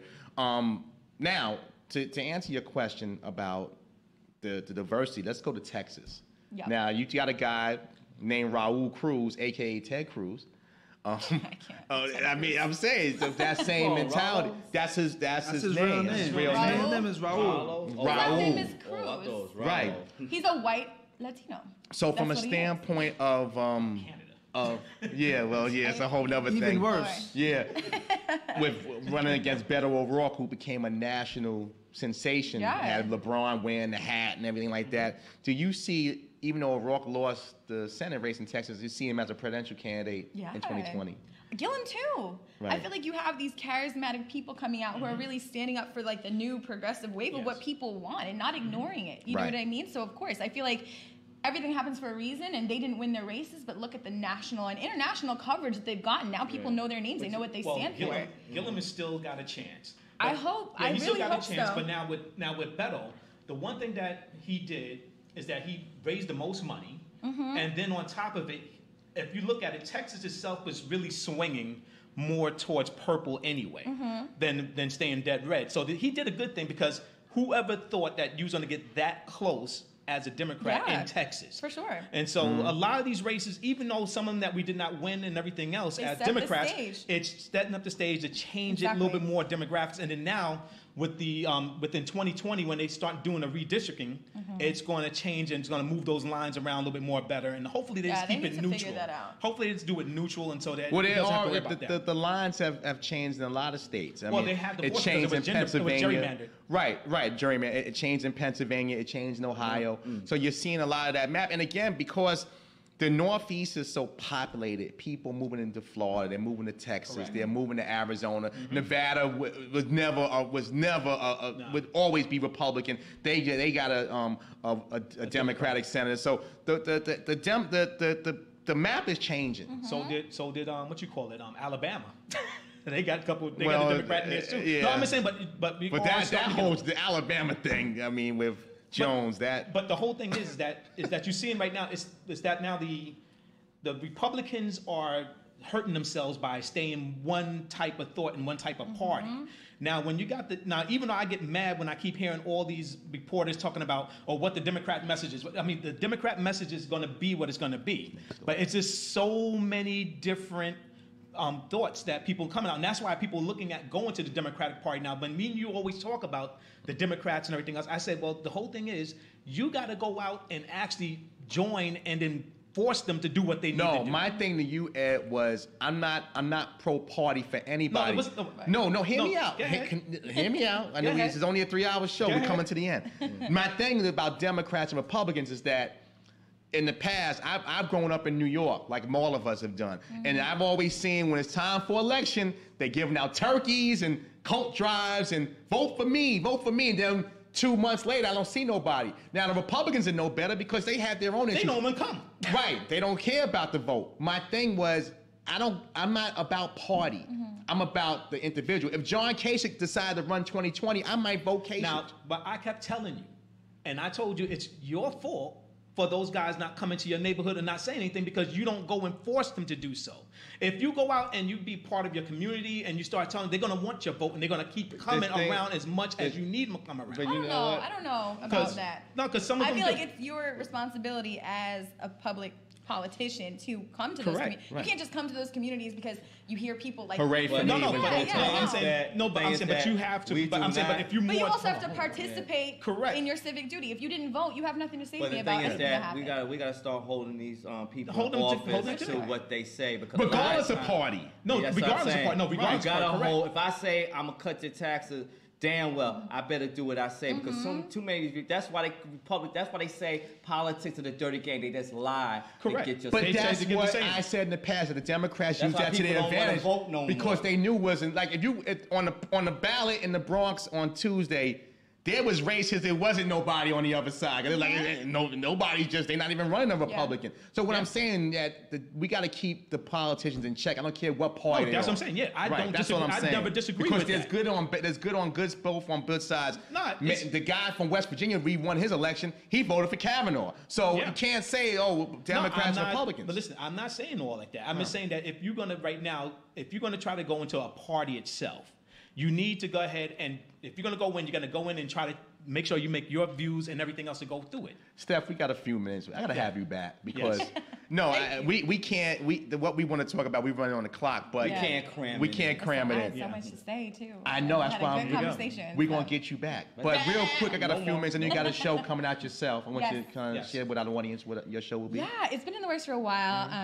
It's called Rare Air. It's a podcast. It's gonna just pretty much cover everything. I think for me, I've just taken a little while with it because I wasn't sure about staying here in New York or moving to LA and just all these different things. But every time I do one of these shows, and thanks again for having me, but just having this platform, being able to talk about things that I'm passionate about, it always just reminds me like, this is what is what I should. Well, just like I shared with H and Todd, we got a network. Yeah. So. Well, we will talk. No doubt. Where can people reach out to you, find more information about you? All Hail King Steph on Instagram is my most active platform. I'm on Twitter too, Hail King Steph, but Instagram. And you get more wicked on Twitter. I know. Yeah, we can curse on Twitter. Before you go, what made you take King? What was King? We said that before. He don't listen. But it's specific. No, she gave it specifically. Or your words. I don't want anyone to assume it's some type of secondary role. It also sounds really good. It does. The moniker is just, it's good for marketing. But no, I never heard a woman call themselves king. And you probably never will. No, I never. Well, stay on the couch. First time for everything. No, right, so. King Steph, congrats on your graduation from Columbia. Oh, thank you so much. Yes, congratulations. Major accomplishment. And let's. I know we're going to talk offline about what we can do network-wise for you. Sure. King Steph, ladies and gentlemen, it's been a great show. It's been a really good show. Just thank you for joining. She needs a specter. Did I say that right? Scepter? Oh. The crown. He listen. Oh, I didn't tell you. I said it wrong? I didn't tell you. You say everything wrong. No. Say everything wrong. You know what? I thought it was sector. You got this, whatever this is here, and you need to swig it because he don't drink. It's probably tons with sugar. That's what the problem is. Iced tea. Right. Again, to King Steph, H2O, Tar Wardman, Nally Vitano, thank you for joining, I like to call the Best Human Radio. For everybody in here, my man from Chicago, Kev, we appreciate you. As always say, it's our house, but you always got a seat. We'll see you next week. Peace and God bless. Melvin. Melvin.